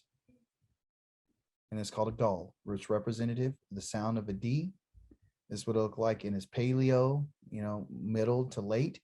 And then here it is in its modern dalit right here. It's called a dalit. The sound is a D sound, just like a D that you would make in English. Same sound.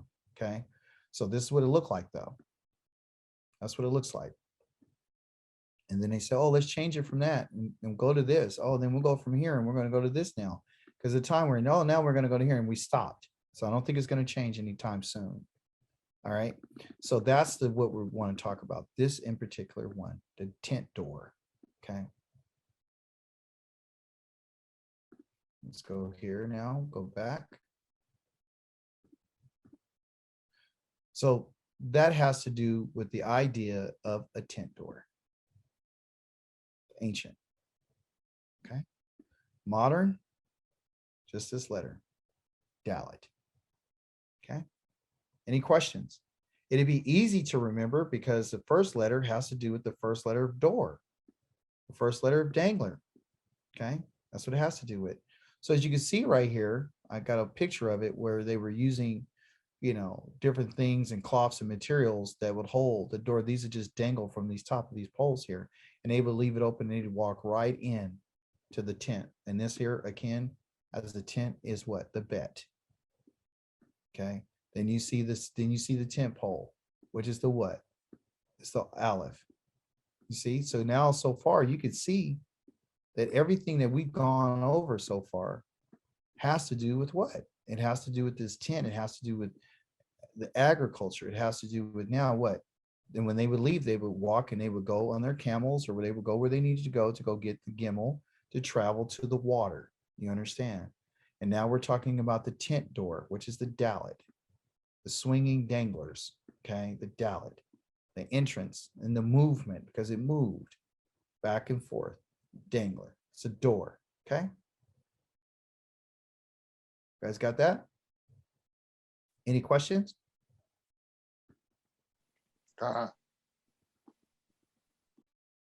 Welcome to my house. So this is what it is. This is what it looks like in a modern. This is a modern name, just the name of the letter. It's not the sound. The sound is going to be a D sound. And it's here, this line, and right here, Dalit. Then if you want to get cursive, it'll be this, and it swerve up, and it come here, and it go down, Dalit. Okay. And I'm going to teach you how to read too. I'm not going to just teach you how the letters are. I'm going to teach you how to read it. But we're going from the foundation to learn the letters first. Okay. You have to learn a little bit. So Aleph, Bet, Gimel, Dalit. Aleph, Bet, Gimel, Dalit. Aleph, Bet, Gimel, Dalit. Aleph, Bet, Gimel, Dalit. Aleph, Bet, Gimel, Dalit. I say 4, you say Dalit. I say 3, you say Gimel. I say 2, you say Bet. I say Aleph, you say 1. Or if I say 1, you say Aleph. All right. Dalit.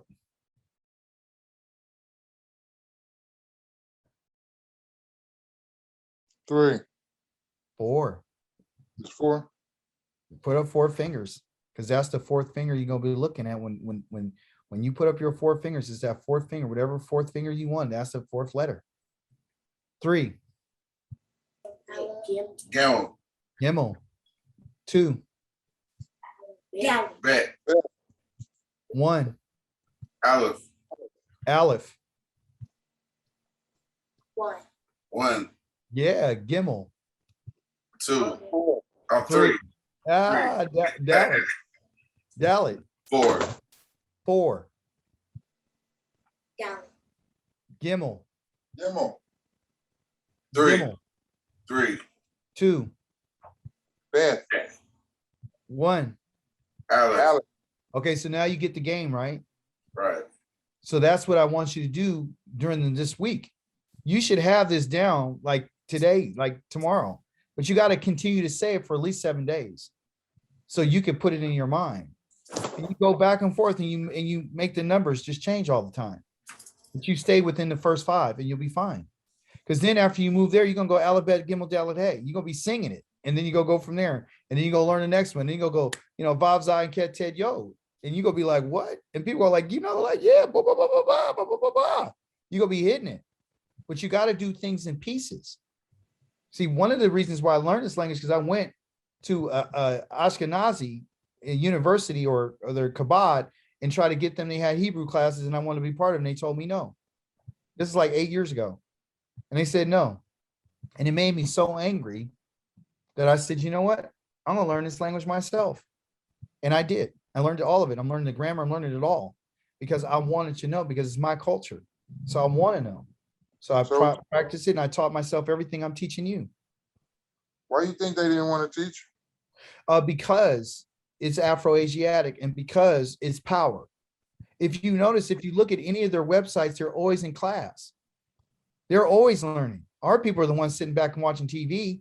They're always studying the Torah. They're always reading. They actually force their kids to go to school to learn this language, to learn modern Hebrew and biblical Hebrew.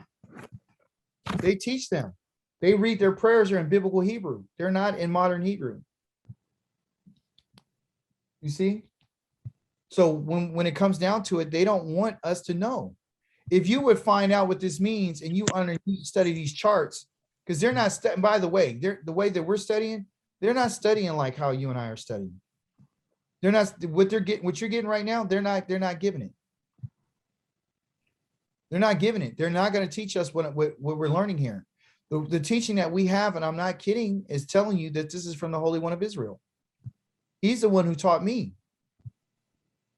because I wanted to know.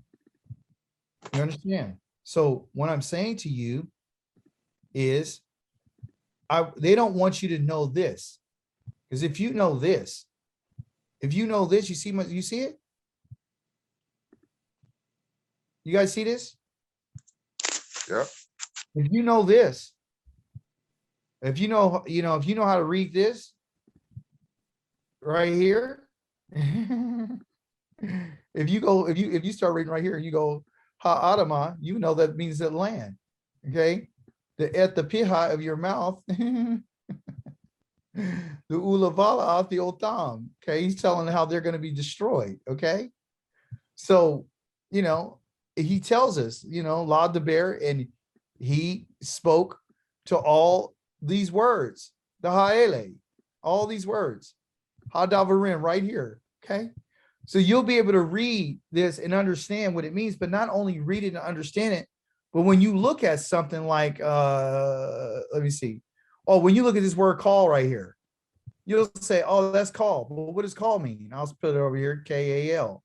What does it mean? Well, in Hebrew, it has to do with the palm of your hand. It has to do with the shepherd's staff. This is what it has to do with. So we know when we read it, all this has to do with taming and control. So when Yah says, when he spoke all these words, because call means all the words, he's telling you all the things I'm going to tame you by. You and I are sheep. So when Yah uses his language, he uses agricultural terms to tell you what he's going to do to you agriculturally.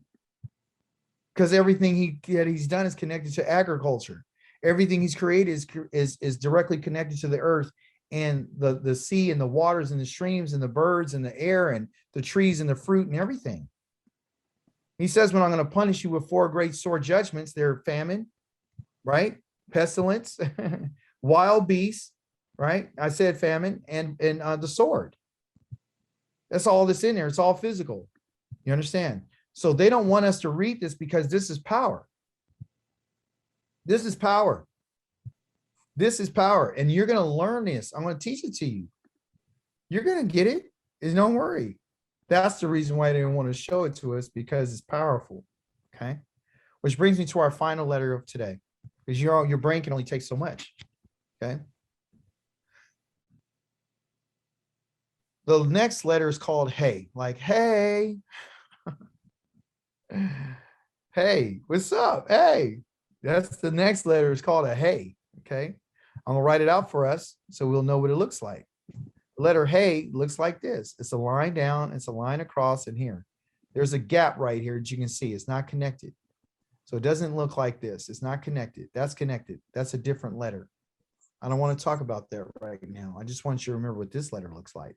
There's a space in here and it means hey. It looks like a H. If you put this right here, it'd be H, but it's not. It's called a hey. Has an H sound like, okay? So the Hebrew word hey is just a word. That's the name It means behold. Like, hey, check that out. As when looking at a great sight. This word can also mean breath, like in hello, or sigh, like, oh man, I'm tired. Okay, as one does when looking at a great sight, like, oh my goodness, you see that? So the meaning of this letter is to behold, to look, to breathe, to sigh, to reveal, or revelation.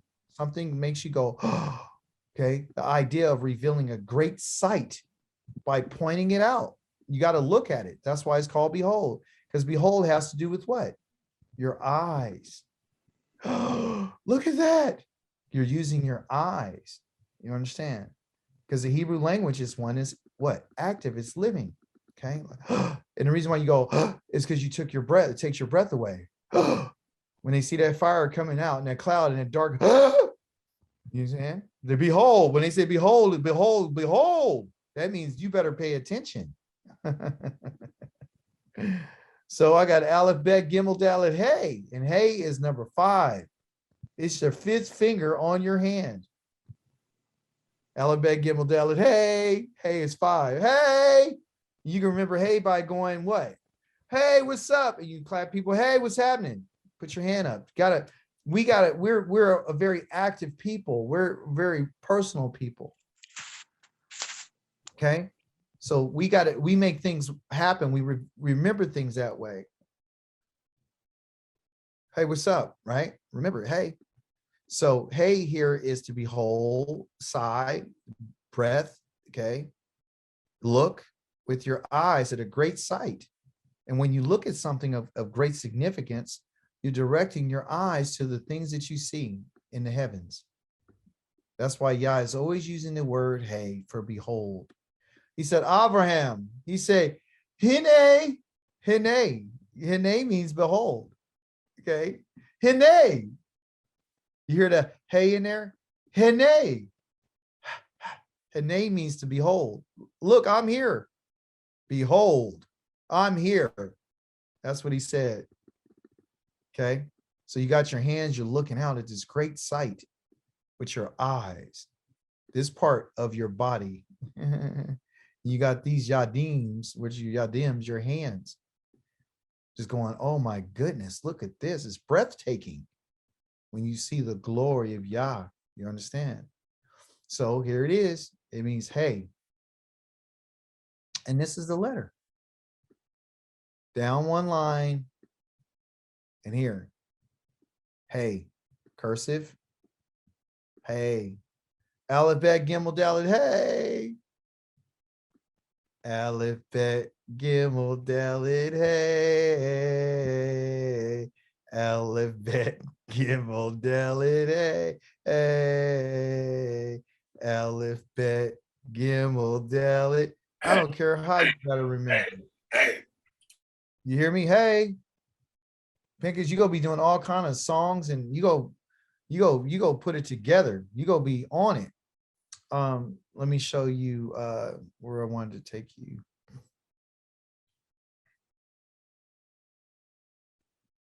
You guys are seeing my collection of all my stuff. All right, here you go. All right, so back to our chart. And so here's the chart again, okay? And it was that letter hey. And look, and what does the hey look like? Oh, the hey is a person with their arms, their hands. Okay, wait a minute. I don't think you can see it. Let me make sure I'm sharing it. You guys gotta let me know if you don't see it. I don't see the share button. Okay, there you go. All right, so here it is. It's a picture of a person with their hands up, just like you saw in that picture I just showed you, with your hands out and arms are up. So you got the little stick person, right? And they got their little legs and they got their hands up. Hands up. Okay. And they're like, whoa, hands are up. They're raised, the hands are raised. And it's hey. Okay. Paleo, over here, and then you got your modern. Okay.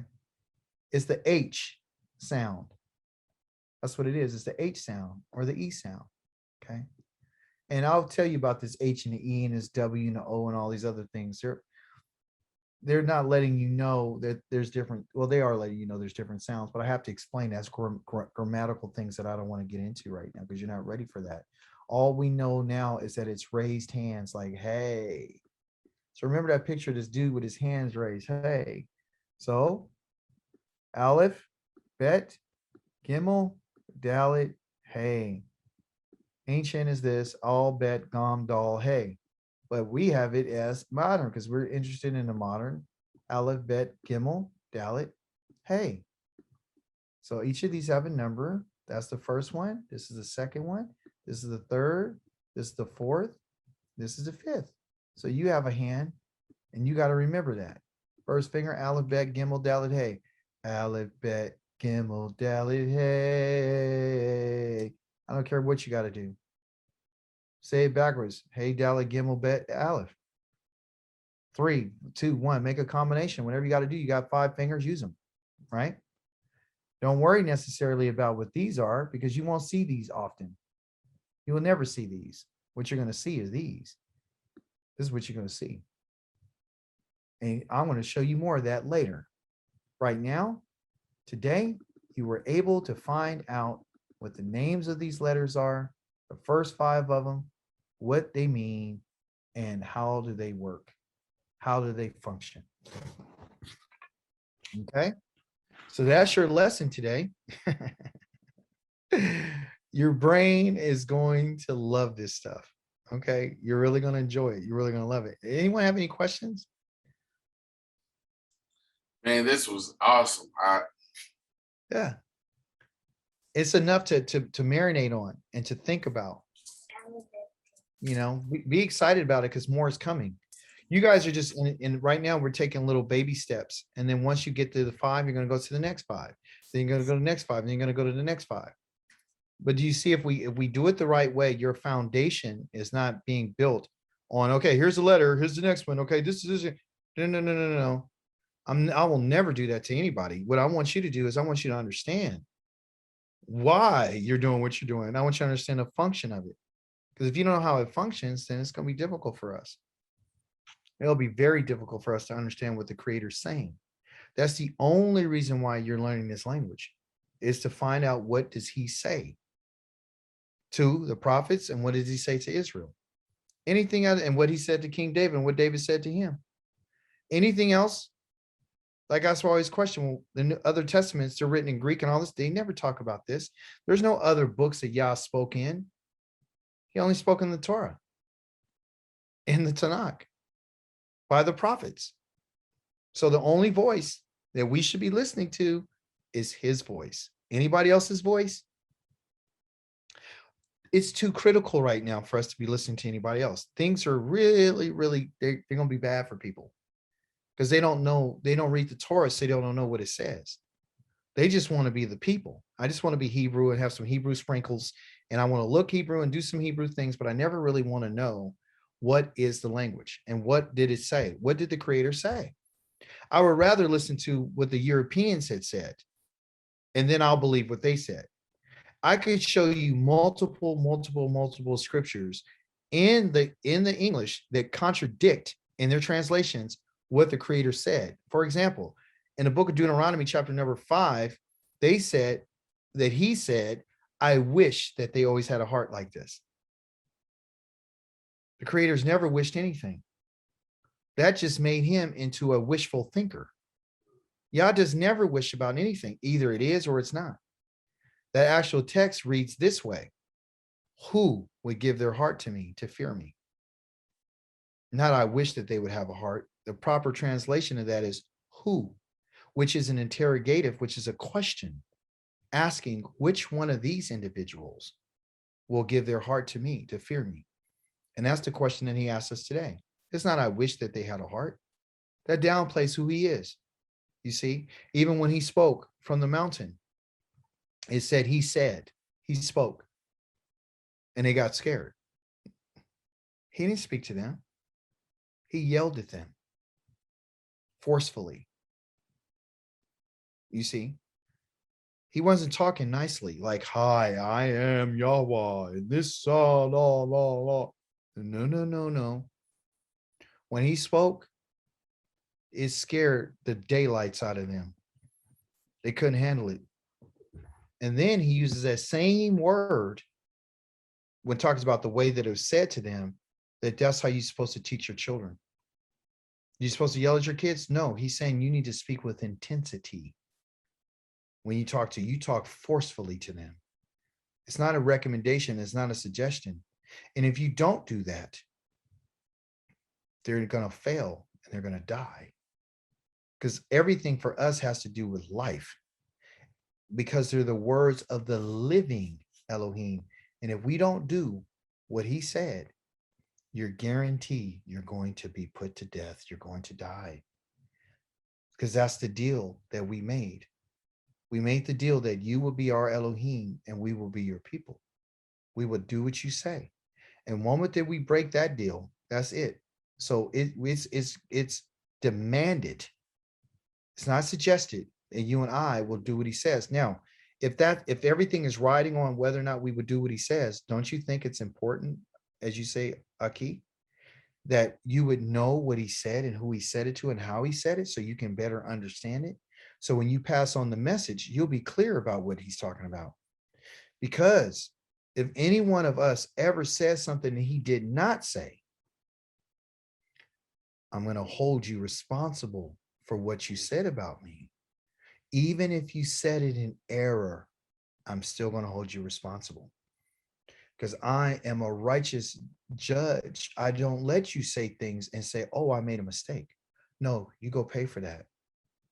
You don't pay for what you said. If you misrepresent me in any kind of way, like I told you in my words, because I gave 10 of them to you, that instructed you, that told you, if you ever use my name, they said falsely, that's not the proper translation. That's not the interpretation. Interpretation is, don't you ever misrepresent my character.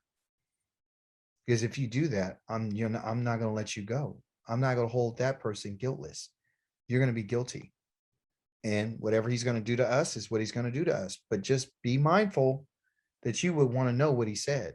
So would you trust the Europeans to tell you what he said? I don't know. No. The most frustrating part, though, about everything is this. Once you learn this, you're never going to go back and read English again. So your Bible study time and your scripture study is go from, reading to you just, you'll be like, I can't trust these people. And so you study. Yeah, you gonna be like, no. I gotta, now instead of me reading 3 chapters, I'm only reading a few verses because I can't trust nothing they say. So it's gonna take you a little bit longer, but you're gonna get more out of it than what you've ever gotten out of it. I can take one verse, I swear to you, I could take one verse and I can spend 6 hours on it.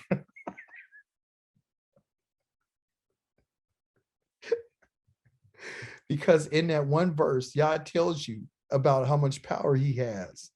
Every time you see the letter Lamed, like where we're going to get into, you'll be like, oh, that's a shepherd's staff. Oh, what does that mean? Oh, that means he's directing us. Oh, because he's a shepherd. Oh, okay.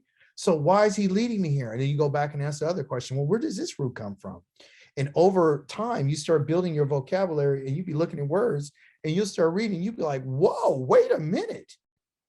Oh, that's what you said. And then there's a fear that comes upon you because you'd be like, the Holy One of Israel is not playing. He's not playing. He's going to kill everybody. You know what I'm saying? But let me show you something right quick so you guys will know where we're going. Okay. I love to show you things because I'm going to tell you where you're going. All right. I'll give you a clue. Let me see. Is it this one or this one? Yeah, you guys going to learn a whole bunch of stuff. Okay, so you're gonna learn stuff like this. Okay, I'm gonna teach you. I'm gonna send you a book when we get to this point, which will be in about a couple of weeks. I'm gonna send you a book for free. Okay, when you get this book, we're gonna learn all of these lessons out of them, which I'm gonna teach you how to read biblical Hebrew. Okay, I'm gonna give a book to you like this. You're gonna go over this, so don't worry. I'm gonna teach you all this stuff. Okay, you're gonna learn it like ba ba ba, right here. You go, be be vavi, the a e me my momo. You're gonna be doing all that kind of stuff. I want you to get real African with it because we're an African people, all right? So you're gonna learn that, all right? Also, too, you're gonna learn lessons. I'm gonna put you in some lessons, okay? Where I got books that I'm gonna share with you, okay? I'm gonna send you this stuff, okay? I'm gonna teach you the vocabulary words.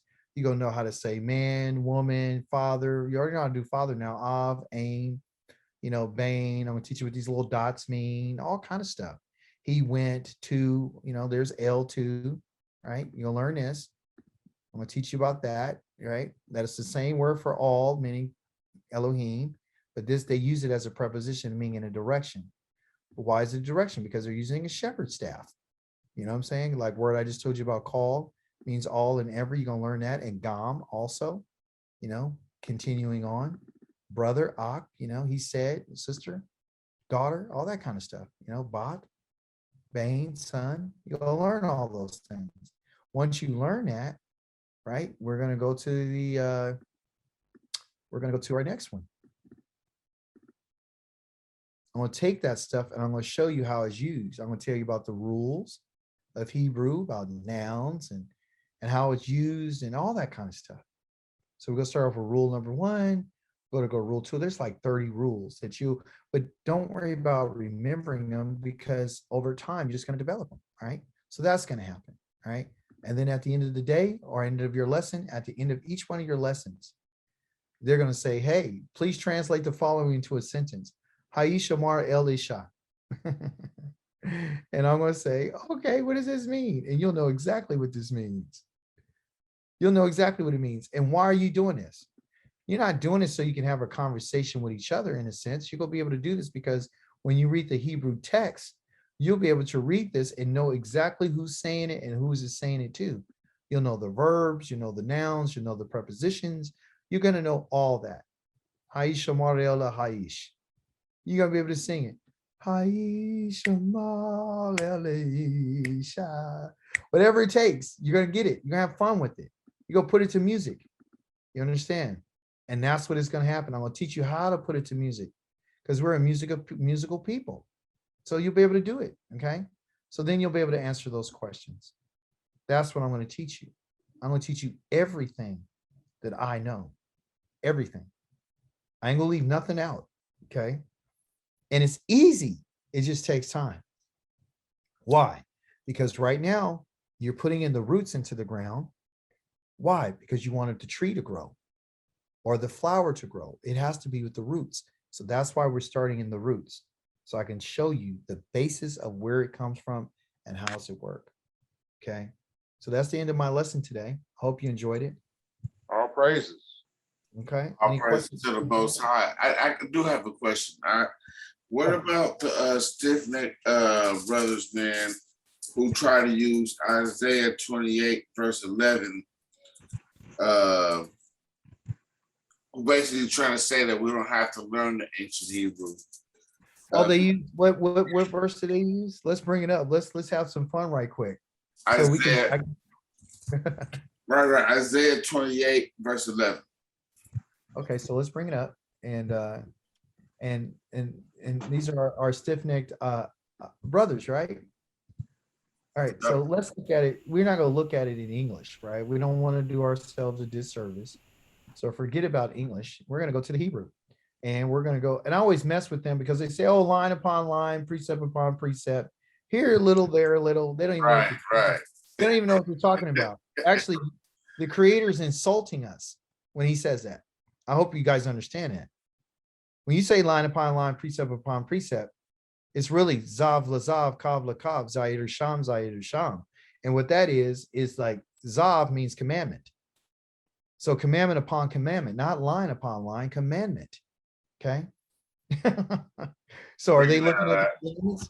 And so the New Testament is no commandments. That's commentary by some Greeks or some people who've been Hellenized. So, whatever. But anyway, when I say that, they don't understand it, but they got to read in order to understand it. Okay. So verse number 11 says, for with stammering, oh yeah. Okay. So with a balagay, right? So Balagay the Shafat, the Ula Shon, and the Akodreth, the Yadaber, the Elaha Am Hazeh. So I'm going to speak to these people with stammering lips, right? A shafah, right? The shafah has to do with the lips. I'm going to speak to them with stammering lips. So let's investigate, okay? Let's investigate.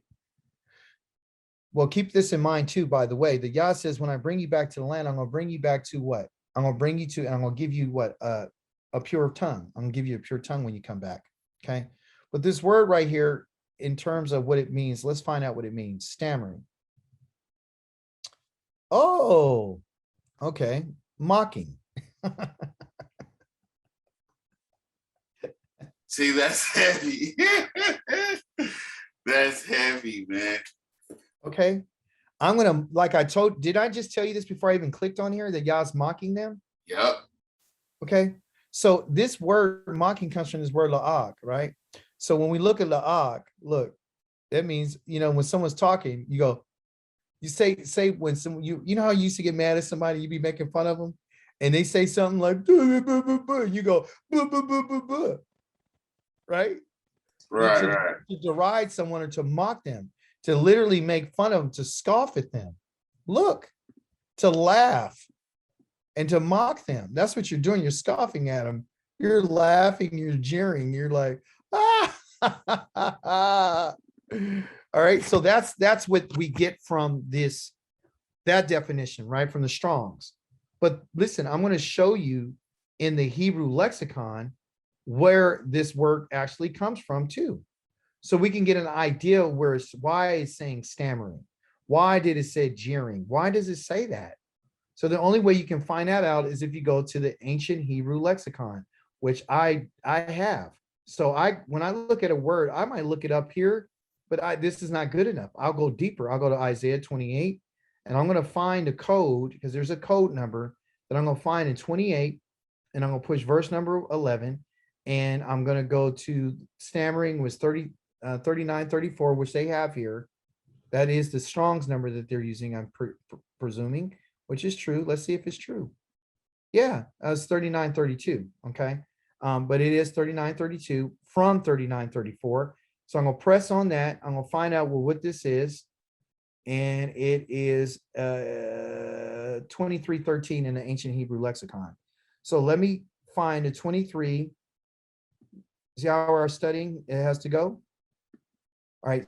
So now do you see the Hebrew lexicon up in front of you? You guys see that? Yes. Okay. So now I'm pushing 2313. I found my word. Okay. And I'm going to go right here. 2313, and it has here. Oh, so when we verify what this word means, let's go here. Let's look at it. Let's investigate. Oh, la'ag. Okay. Is it true? Yes. It means mocking. By mocking, by an imitation of a foreign tongue. I'm going to mock you. Okay. It's mocking. It's making fun of someone. Okay. Right. A foreign language coming from a throat. Okay. So it's either mocking, or it could be of imitating of a foreign language. It's imitating. So it's not a foreign language. It's imitating of a foreign language or a foreign tongue. It's making fun of you. It's mocking. Okay. That's where it comes from. So I'm going to mock you. It's not that I'm going to talk to you in a foreign tongue. I'm going to mock you. I'm going to make fun of you because for some reason, okay? But if you want to look at the context of this, which I really enjoy doing, he says, I'm going to mock you. I'm going to make fun of you, okay? So with the mocking, with my mouth and my tongue, another, the Akoreth, he will speak to the people this, okay? So who's this individual that he says is going to speak to you?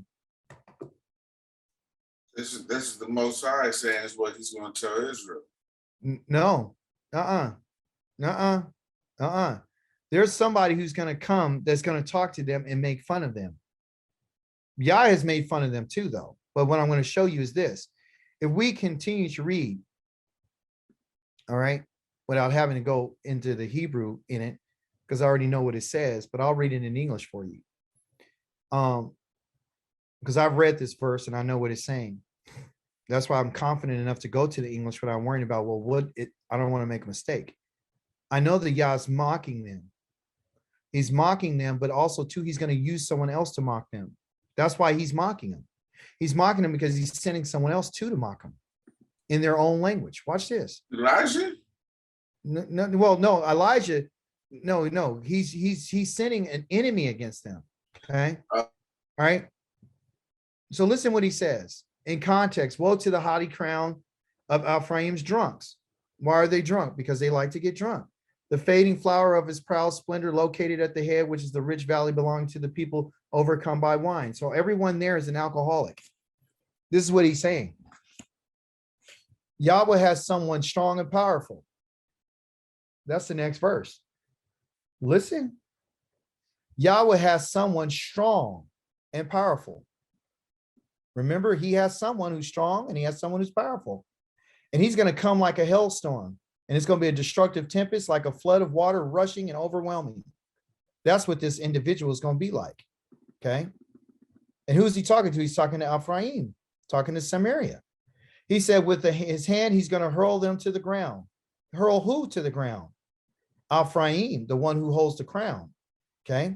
That's who he's going to throw to the ground. The haughty crown of Ephraim's drunks is trampled underfoot, because that's what they like to do. They're, again, he says it, they're a fading flower of its proud splendor, located at the head of the rich valley. That's the second time he said it. He says, is like a ripe fig of summer. Whoever sees it picks it and eats it. He said, they're ready. I'm ready to do this. See? And on that day, so why is he using a fig? Because he's letting you know that, like, when a fig is ready to go, it's ready to be picked. That's why I'm bringing the person I'm bringing, because you're ready to be picked now. Whoever sees it picks it. Okay. And he eats it. You're ready. The destruction I'm telling you is ready. On that day, on what day? The day that he decides to pick it, Yahweh Zavaoth will be a glorious crown and a brilliant diadem for the remnant of his people.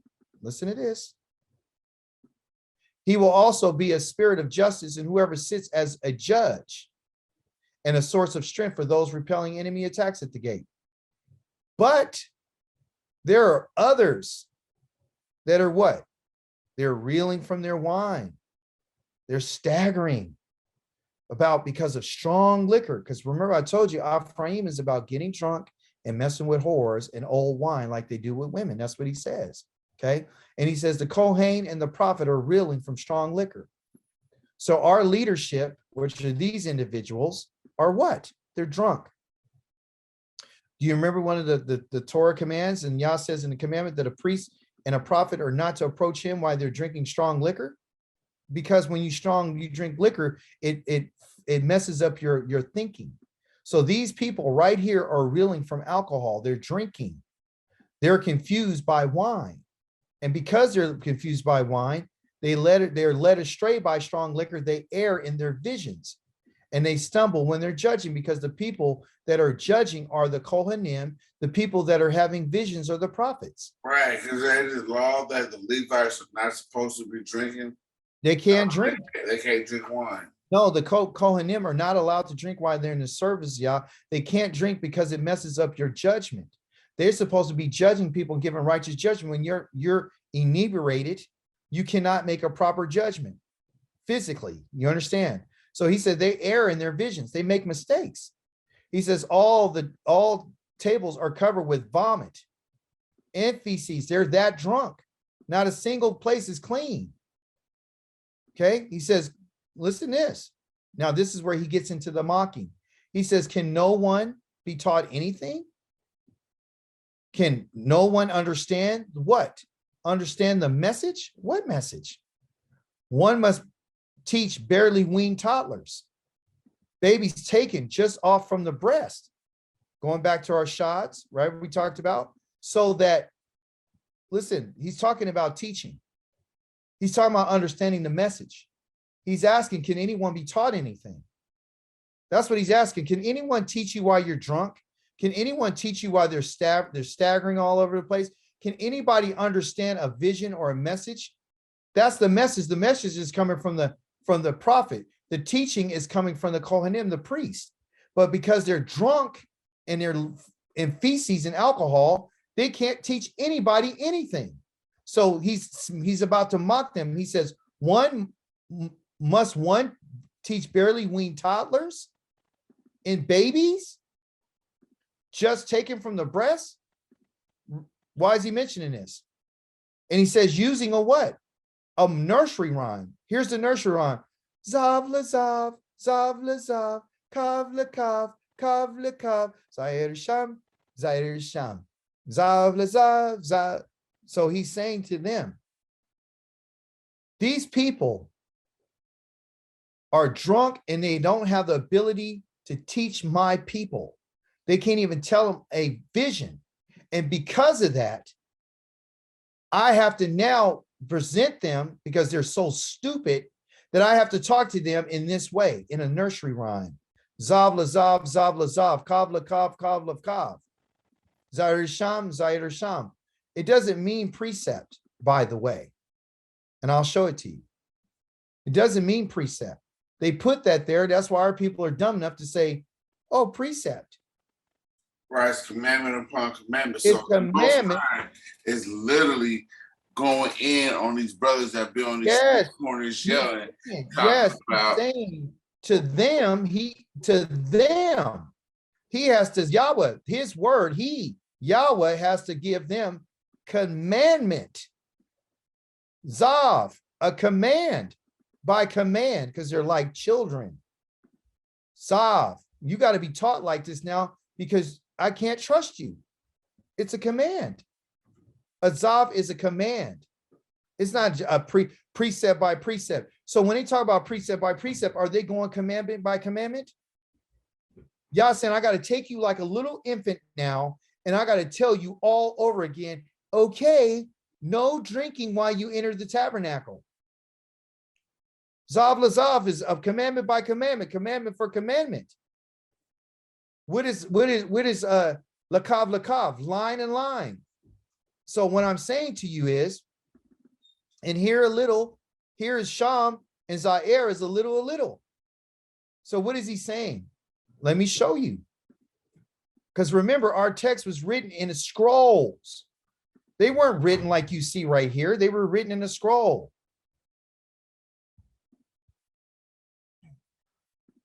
Let me show you what the creator is saying, and he's making fun of them and saying this. Because of how you are and how you're acting right now, I got to do this now. I got to say, okay, what we're going to do now today is we're going to go ahead and we're going to start right here, and we're going to go a little bit here, and then we're going to stop. Because if I keep going, you won't understand it. So every line by line, a little here and a little there. So we're only going to do a little bit today, okay? So first I'm going to say, Kal ha'adamah paked. That's as far as we're going today. That's how bad it was. Instead of them going, Kal ha'adam, the yipaked, the ale, the yahem, the layawa, the shalakani, they're not doing that. He's not going through the whole entire teaching. When Yah taught the children of Israel, it was not line, it wasn't commandment upon commandment. And what it was is from the top of here to right here. That's the teaching. That's called a cedar. Okay. And it's from this, and this means stop. This means take a pause. So when you read the Torah, you're supposed to go line and read the next line, and read the next line, and read the next line, and read the next line, and read the next line, and read the next line, and read the next line, and read the next line, read the next line. And then when you come to this part where there's a space right here, you're supposed to stop and pause and think about what you just read and understand it. So Yah says, I can't teach them like that no more. Now I got to break it down now a little bit by a little bit, because you can't understand it. Because the leaders are drunk and the prophets are giving false visions. They can't understand it. So what our people did is they liked the way it sounds. So with stammering lips and a foreign accent, and guess what they said? Listen what they said. Yahweh will speak to this people. I want you to understand something, people. Do you see these brackets right here? Guess what the bracket is? Something they inserted. They inserted this word here. They inserted it here. So why? So it can make sense. Right? Listen what he says. He once told this people, who? Yahweh. He once told this people, it's time to rest. The exhausted can rest now. You can relax. Well, why? They wouldn't listen. So now the word Yahweh, now the word of Yahweh for them comes a commandment by a commandment. It has to come a commandment by a commandment, not a precept, a commandment by a commandment. So if someone talks about this, you want them to get it a commandment by a commandment. But is this only the thing that Yah's telling us? No.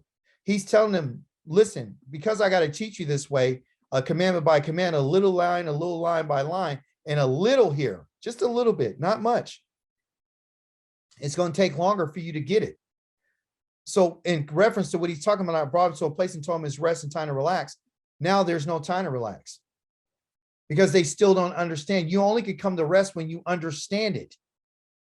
When Yah leads us, he leads us to a place to come to a place of understanding. Once you get to that place, you rest, kind of like our teaching today. We did what we did, and I said, oh, it's time to rest now. I led you far enough today because you're brand new to the sheep. You're brand new sheep to this part of the teaching. Anytime you teach someone, you can't go in all the way. So y'all saying, because I told my people that I brought you to rest, meaning I wanted you to know what I said. Now, since you guys are acting this way and you don't know nothing, I got to go ahead now and I got to give you a little bit of a law and a little bit of a law, a little bit of a line and a little bit of a line. So now that when they walk, they stumble backwards.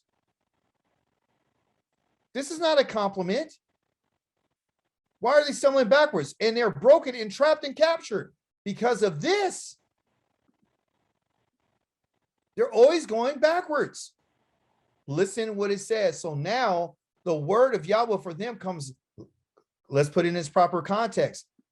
Now the word of Yahweh comes to them, Zav, command by command, line by line, a little here and a little there, so that when they walk, they stumble. They don't make it, they stumble.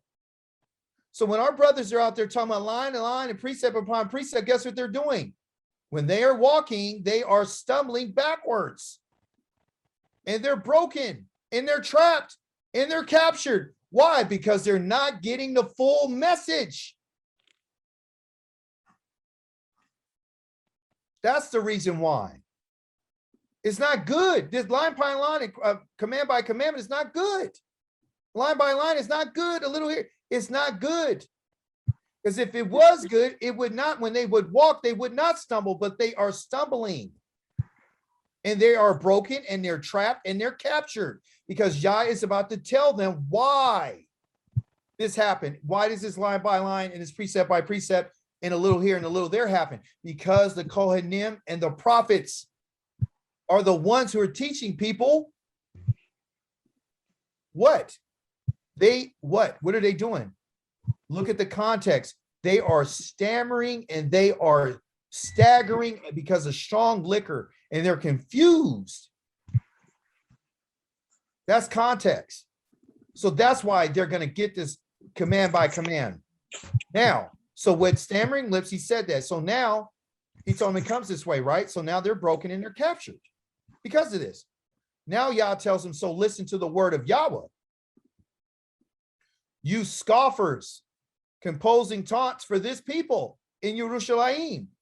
Who's he talking about and why is he saying it? In context, Yah is telling us to listen to his word because he says, I'm going to make fun of you now, because what they were doing was these people were so drunk and the prophets were drunk and so were the Kohanim that they were giving Israel and Jerusalem false messages and they were taunting the people when the Yah said the stuff is coming, right? They were saying, hey, listen what they said because you said. What did these people say? When they were taunting Jerusalem, they were taunting the people in Jerusalem. Who's he talking about? Who are these people that Yah's talking to? Yahweh, listen to the word of Yahweh, you scoffers. Who's the scoffers? In context, who did he mention? Our own people. Listen carefully, stick to the text. The people he's talking, these scoffers and these ones who's composing taunts and the reason why he's talking in this way is because these are the people in Ephraim. This is the people that are up north, and they were talking crazy about the southern kingdom, and they were saying to them, ain't nothing going to happen to us. Nothing's going to happen to us. This is why Yah is taking off this Ephraim's drunks. These are the scoffers.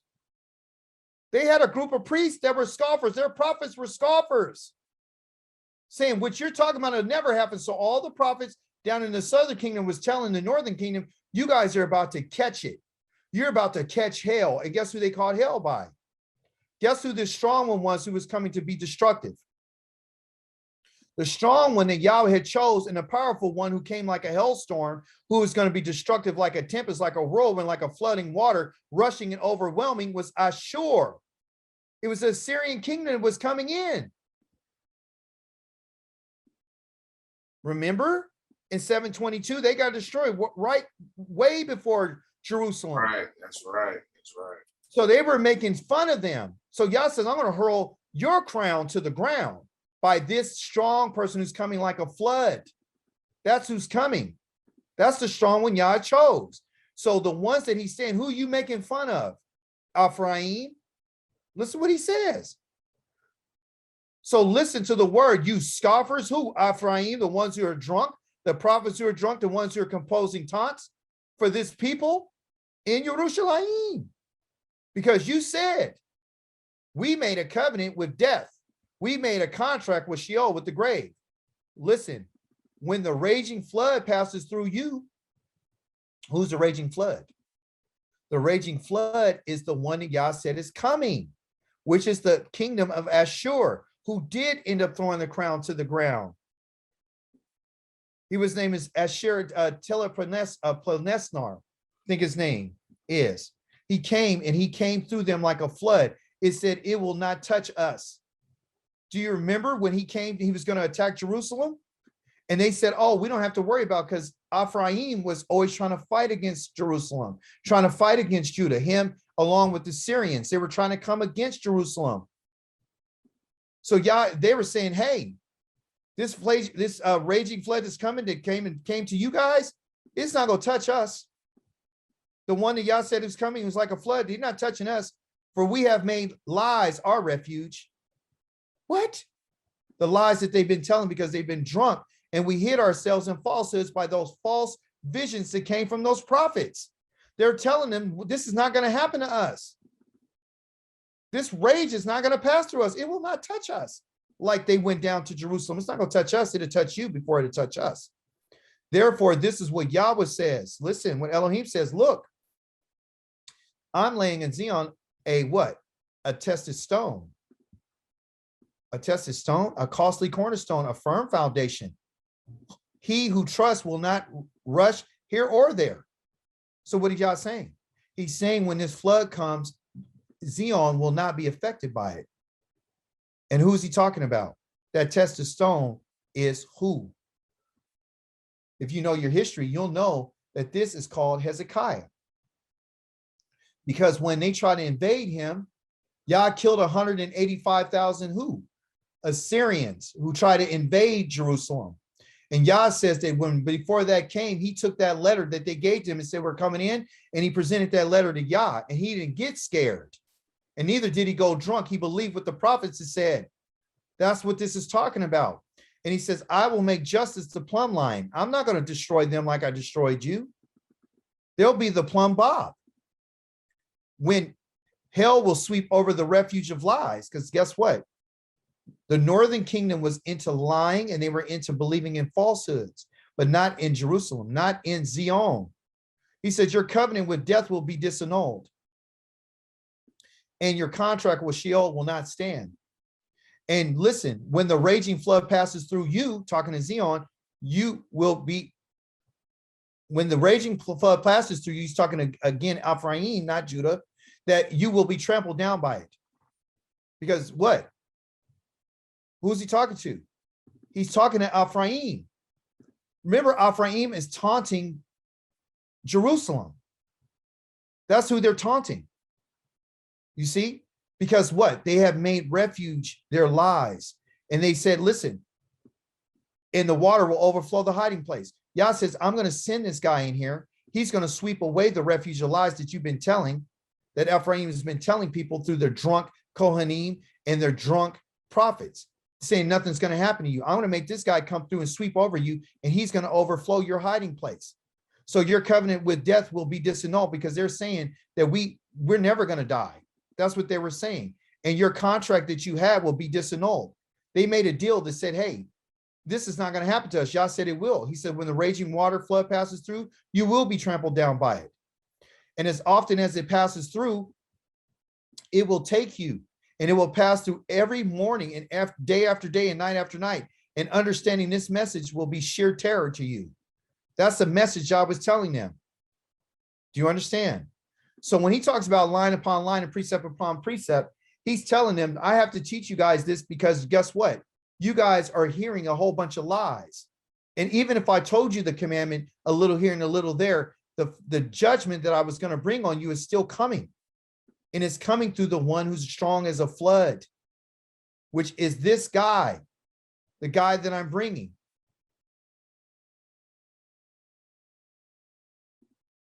Someone strong and powerful. He comes like a hailstorm that Yah just mentioned. He will be a destructive tempest, and he will be like a flood of water rushing and overwhelming as he hurls, and his hand he hurls them to the ground. Hurls who to the ground? Ephraim's drunks.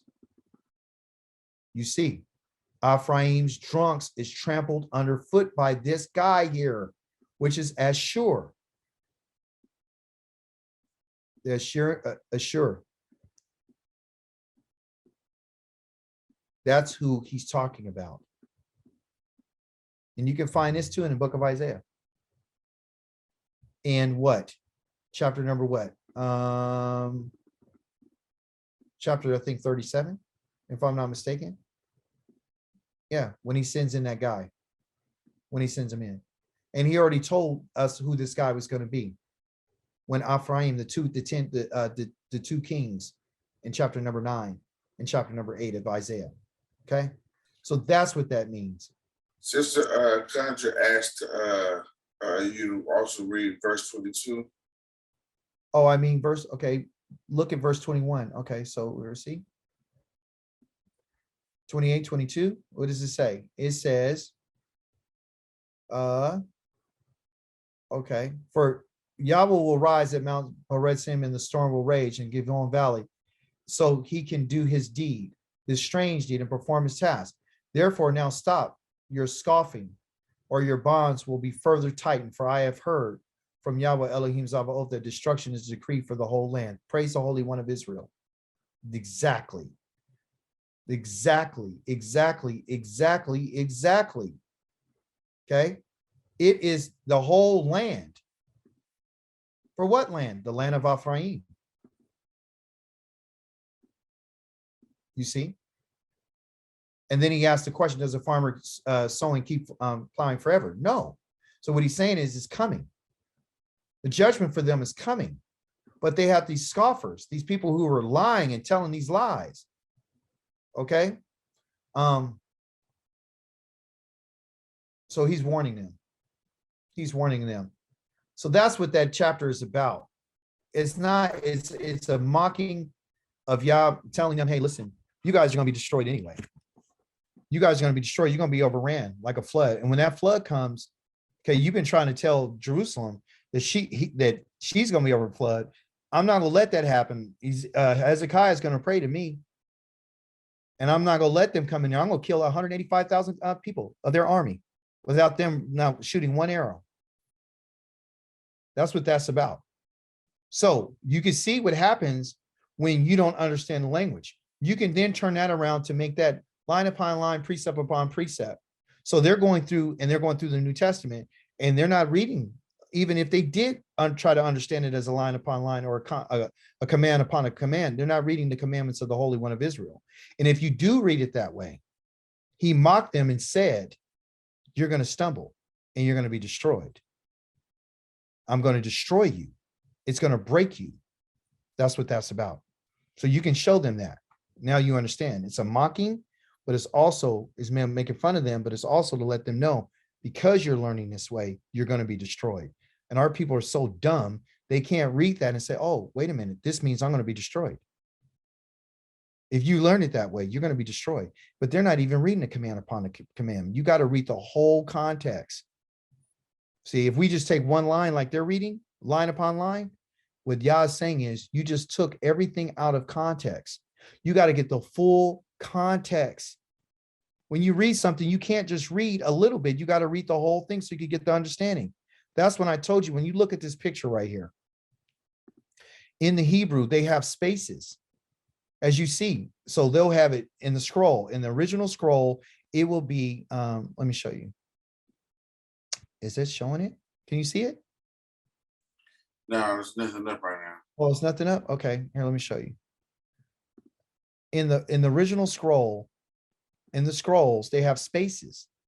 And in these spaces, which I'm going to teach you guys, is that these spaces right here represent something. Is this right here is called a stuma, okay? And it's represented by a letter in the Bible Hub like that. It's a stuma. They call it a punctuation. It's not. And basically what that means is take a pause in the teaching. Pause. It's still, the teaching's not over. I just need you to pause for a second. And I need you to meditate on everything that you just heard, all the way from the top up here, all the way down that you've read, all these different lines. And then when you come to here, I want you to pause. When you come here, I need you to stop. I need you to pause so you can meditate. So this is part of a teaching. This is one part of a teaching. And then once we stop here at this time, then we'll begin right here again. And this will be part of the same teaching, just another aspect of it. So for example, if our teaching is talking about brakes that you will put on a car, okay, or better yet, let me talk about the way which you know hardwood floors, okay. So if I say, oh, this is about, the teaching today is about hardwood floors, okay, hardwood, okay. And you say, well, what do you do in hardwood? Okay, so first what we're going to do, the first aspect of me teaching about hardwood floors is, the first part that I want to teach you is what? Pincus, tell us how would you teach us about hardwood floors? What would be the first thing you teach us? First thing we'll teach will be installation. Okay, so say installation is the first part. Okay, so the first aspect is installation. What's the second aspect? Just give me another one, just off the top. Sanding. Sanding. Okay, so now that we installed it, so everything up from here at the top all the way down to this pause right here, Pincus is going to tell us about installation, and that it can include where it's supposed to be done and how it's supposed to be done and what the spaces is between the walls and what the grooves are supposed to look like. How do you attach the installation? Every part about installation. Now he says, am I done with the teaching with hardwood floors? No. Now we're going to talk about another aspect of the hardwood teaching. And he said the second aspect is the sanding. So now he's going to tell us about how you need to sand. That's the next part. So the next aspect of sanding, or the hardwood, learning about hardwood floors, is sanding. So now that we got our pause and we meditated and thought about everything about installation, now we're going to go into sanding. So sanding is going to start right here and it's going to continue. And we're going to keep going until we keep learning about sanding and sanding, what kind of equipment we have, what's the sandpaper, what grit it is, how do you change it, where do you buy it, so forth and so on and so on. You guys get it? Then at the end of the teaching, there comes an end to the hardwood installation and hardwood sanding and the hardwood polish and the hardwood nails and the hardwood of everything. Then the teaching's done. Then you go on to something else. Well, in the Hebrew, it works exactly the same way. When we have a topic, the topic will be discussed in different pieces. Yah doesn't want to give us everything like a book. He doesn't just keep read and never stop. He says, stop right here and think about everything I just told you. Then I'm going to give you another aspect of it. Now, everything I'm going to tell you is something different. It goes together, but it's not part of what I just said. It's just another aspect. It's another part of it. Then when we get to the part of pausing again, we'll pause and then we'll come to our end on it. Does that make sense? That's how it works. That's how it works. But we're missing this. Yeah, so it's deep. So when you learn this language, you're going to be learning the different aspects of it. And what did he say and how did he say it? And who did he say it to? And when did he say it? Did he say when you're supposed to stop? Right? So let's look at it. When we look at it right quick, I told you, I said, hey, in this language, there's different what they call stumas. So I'm going to find a stuma, and I did. I found it right here.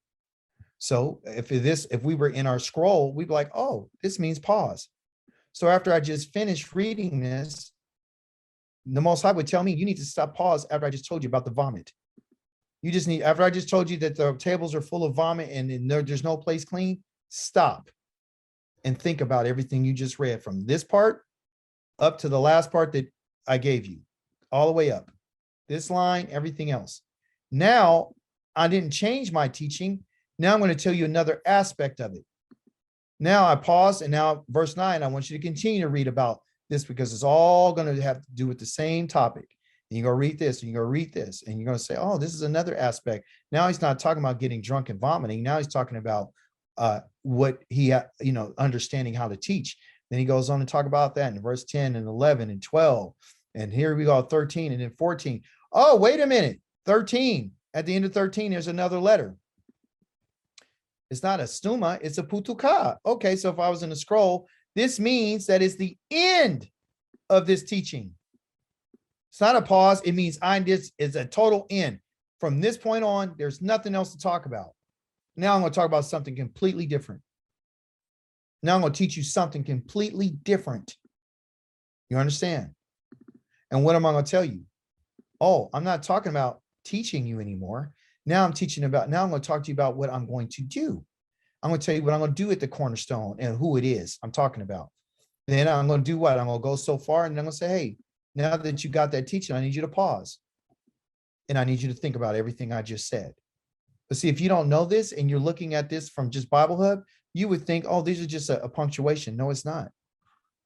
They're telling you that in the scroll, that's what it is. But if you don't know to read the scroll, you will never know what those things mean. And if you don't know what they mean, you don't know how to stop, and you don't know how to pause, and you don't know where to begin. You don't know where something ends. So you're just reading, and you're convoluting things. You're mixing things that aren't supposed to be mixed. Therefore, your understanding will be confused. You see? He's not telling us learn line upon line and no, he's telling us learn the teachings according to what I said. Pause and think about it, and then don't try to take that teaching and add it somewhere else. Don't try to take something out of context and bring it to another part to make it make sense for you. You leave it where it's at and get your understanding there, and then you move on to somewhere else. So this is the reason why people don't want to learn the language, because it means you can't be lazy. You got to learn this language so you can read it and understand it, so you can know what the Holy One of Israel is saying and who is he saying to and what part of teaching it is. And then pause and think about it, meditate upon it. You don't get to read like a magazine. You literally got to go through this line through line, through line, through line, through line, through line. Not a little. You got to get the whole precept, the whole contract, the whole everything, and boom, then you pause. Not a little here and a little there. That's not what he's talking about. That's taking things out of context. If you notice, they jump around and they go, oh, let's move this here. So we'll move the Old Testament over to the New Testament. The New Testament over here says this. So well, this will go this, and this goes with this, and this goes with this, and this goes with that. That is a complete lie. But if you were to tell these people this, they wouldn't believe it. And why wouldn't they believe it? Because their excuse is, that's Ashkenazi, that's Yiddish. What you learned today was not Yiddish. What you learned today was ancient biblical Hebrew pictures that go along to create the language. So it's not Yiddish. Yiddish is a pronunciation or a tongue. They say ha, ha, ha. That's Yiddish. German, yeah, ha, ha, ha, ha. No, the modern that they got is Yiddish.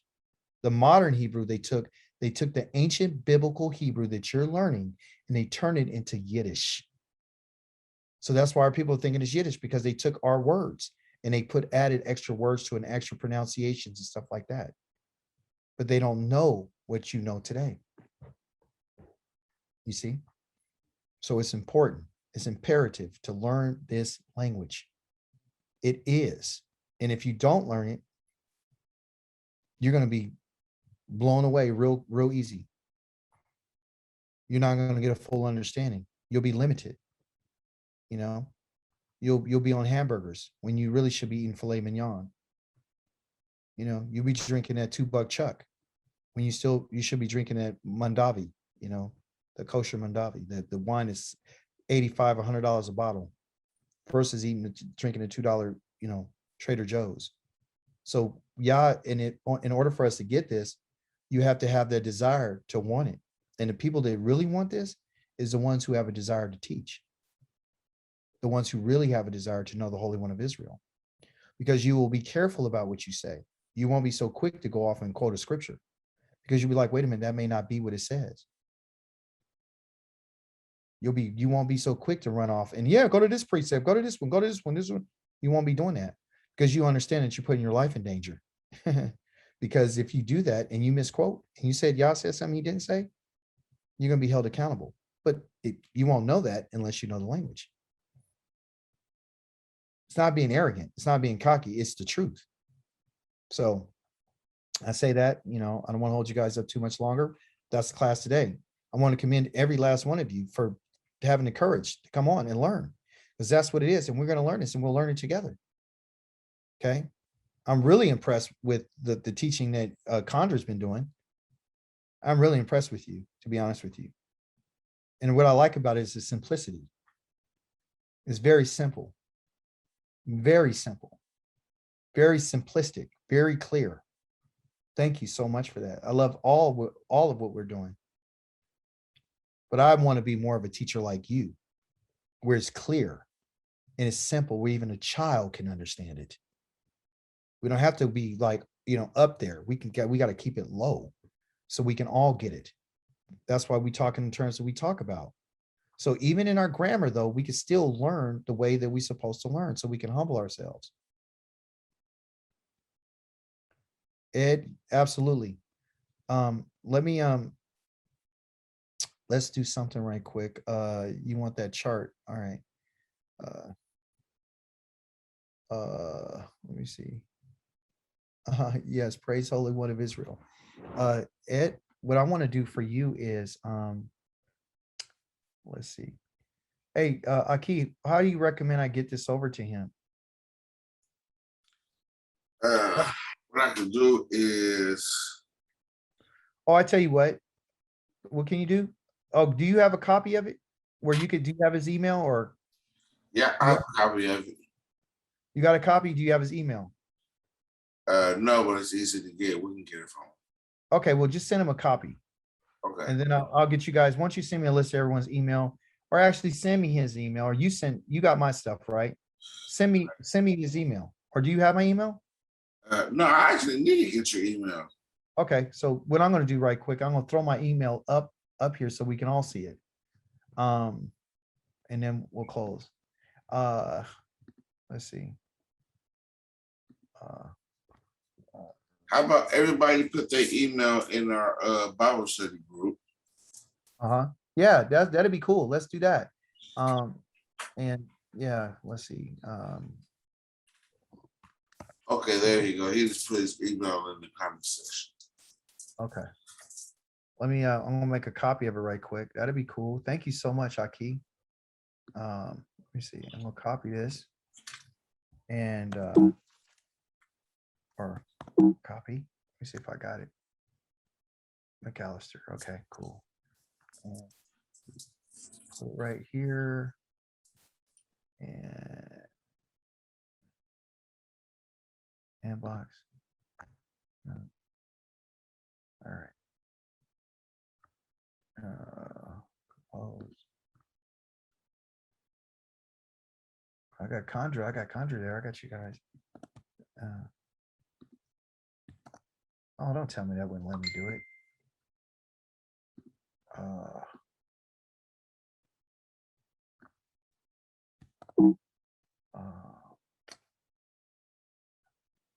Yeah. Also, hey, Mess, I'm gonna add you to our Bible study group. Yeah, Adam, I'm trying to get him right here. Try to just put it in a group for me and then send it to me, because I'm trying to copy it, but it won't allow me to do it. I don't know if I'm doing it properly, but if I can copy it, maybe. Okay.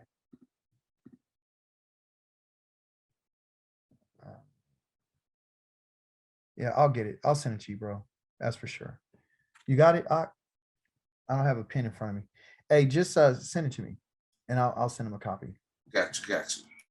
All right, cool. Ed, Aki, it's nice meeting you guys, and you know, I'm glad to see you. I'm glad you're on, and if you guys know of anyone else, and a good thing to do, you guys, is like if you know anybody who's like really serious and wants to know, try to get them in this class before we get into this other stuff.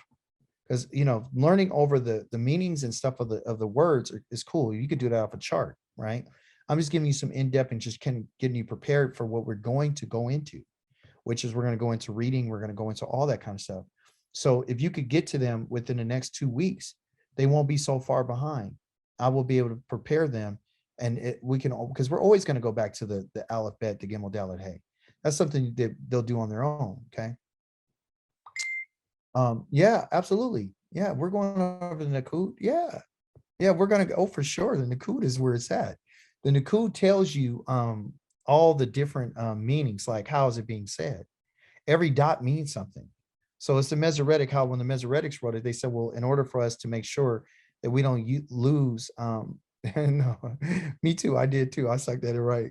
So what it is that once you learn those dots, and it'll tell you whether it's past tense, present tense, all that kind of stuff. It's great. I'm going to teach you the sounds. I'm going to teach you all of that. And I'm going to make it in a way that makes it really easy for you. And what it has to do with you guys is about singing. That's what this language is about, by the way. It's about singing. It's about memorizing stuff through song, because that's how Israel learns, through song. Moshe was told to tell the children of Israel to remember that song in Deuteronomy 32. That was a long song to remember, but he taught it to them and they memorized it. So we learn through song, we learn through music. So what I do is I put music to everything that I learn. And that's why I'm good at it. I'm really good at it because I know I can sing it and I can remember it. You remember things better when you sing it. Aleph, bet, gimel, dalet, hey. You see what I'm saying? And then you put a beat to it and it's over. Once you put a beat to it, Pink is put a beat to it and it's on. You know what I'm saying? Yeah, music is, yeah, absolutely. It goes in music, it ignites that soul. That soul is like, woo. That's why the Psalms are so powerful. The Psalms don't supposed to be read. They're read to be sang. You're supposed to sing them. That's why they call them a mizmor, to sing it. That's why they put to music, because you're supposed to sing it. The Levites were singers. They weren't people just sitting up there reading, they were, hey, Psalms 23 can be sung in Hebrew. It's my song. I love it. I heard him do it, y'all, man. It's dope. You can sing it, you can rap it, you can do it all. That's what you can do, and it'll stick with you. And then when you speak it, you'll be able to, off from the top of your mind. You say Yahweh Roe the Lo exalted to be nof deshe. Yarba Sedi the all made the Menakoti and the Halani. Nafshi the Yosef Yakeni Pomagale. The Zedek the Lama Anas Shamo, the Gam Kia Leka the Bagay, the Zama Betalo, the Lo Ira, the Ra, the Kiata, the Yamadi, the Shiftika Mishantika, the Hema the Yanakamune, the Ta Rok the Lafanai, the Shlukan again, the Zorai, the Shanta, the Vishemin, the Roshi, the Kosi, the Rabba Yad, the Akato, Vibakese, Yer Dufuni, the Kali Yame, Pashafti, Bavet, the Yawa, the La Adroka Yamim. Meaning what? Yah is my shepherd. I shall not want. He maketh me to lie down by green pastures. He leadeth me beside the still waters. Yea, though I walk through the valley of shadow of death, I will fear no evil, for thou art with me, thy rod, thy staff, they comfort me. Right? Thou preparest the table before me in the presence of my enemies. On and on and on. You can do that, and you will, and you'll love it, and you'll pray in Hebrew, and you'll love it, because you'll feel like, I'm getting really close. I don't speak these people's stuff no more. And it's an Afro-Asiatic language. So that's when it's the Deshanta, the Vashem, and the Roshi, the Kosi, Rabo Yati, Akatove, Kesit. You be like, what? It's just beautiful. And you put a B behind it, it's over. It's over. You can forget it. Okay. So that's what we're doing. Okay. It's for the soul. Hallelujah. Wow. That's right. You put the bars to it, it's over. All right. So I say to you, Lila Tov, meaning good night. And I say shalom unto you. All right. Shalom. Powerful class, man. Powerful class. All right, send me that his thing so I can get that to you. Okay, in around 2 weeks. Remember, 2 weeks. We're gonna go into reading. You're gonna be reading, and it's gonna take you probably we'll go through like 2 lessons every time we do it. So probably like for the next six weeks, you'll be able to understand what you're reading in about a month and a half. Oh, praises. Yeah, with significant biblical Hebrew information, not modern Hebrew. You're gonna be reading biblical Hebrew for the purposes of biblical understanding. That's right. Yeah. Praise the Holy One of Israel. All praises to the Most High, man. All right, you guys. Well, I'll say shalom to you, and I'll see you later. Shalom. Love Shalom. you guys.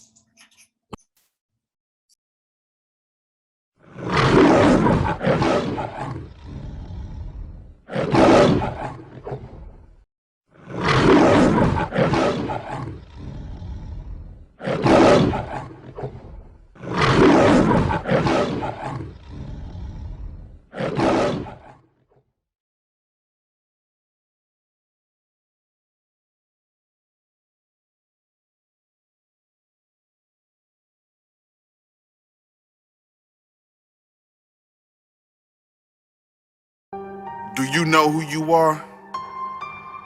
Do you even know where you come from? Do you even know who the creator of the heavens and the earth is? These are some of the questions that so-called black people ask on a daily basis. And if you ain't know, we are the lost sheep of the house of Israel. Black people are the real Jews. We are the biblical Israelites.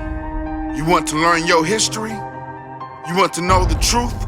Repent and turn back to the Most High. We are Israel, and we have the heir to the throne. The heir to the throne. Phineas Gad Israel, heir to the throne.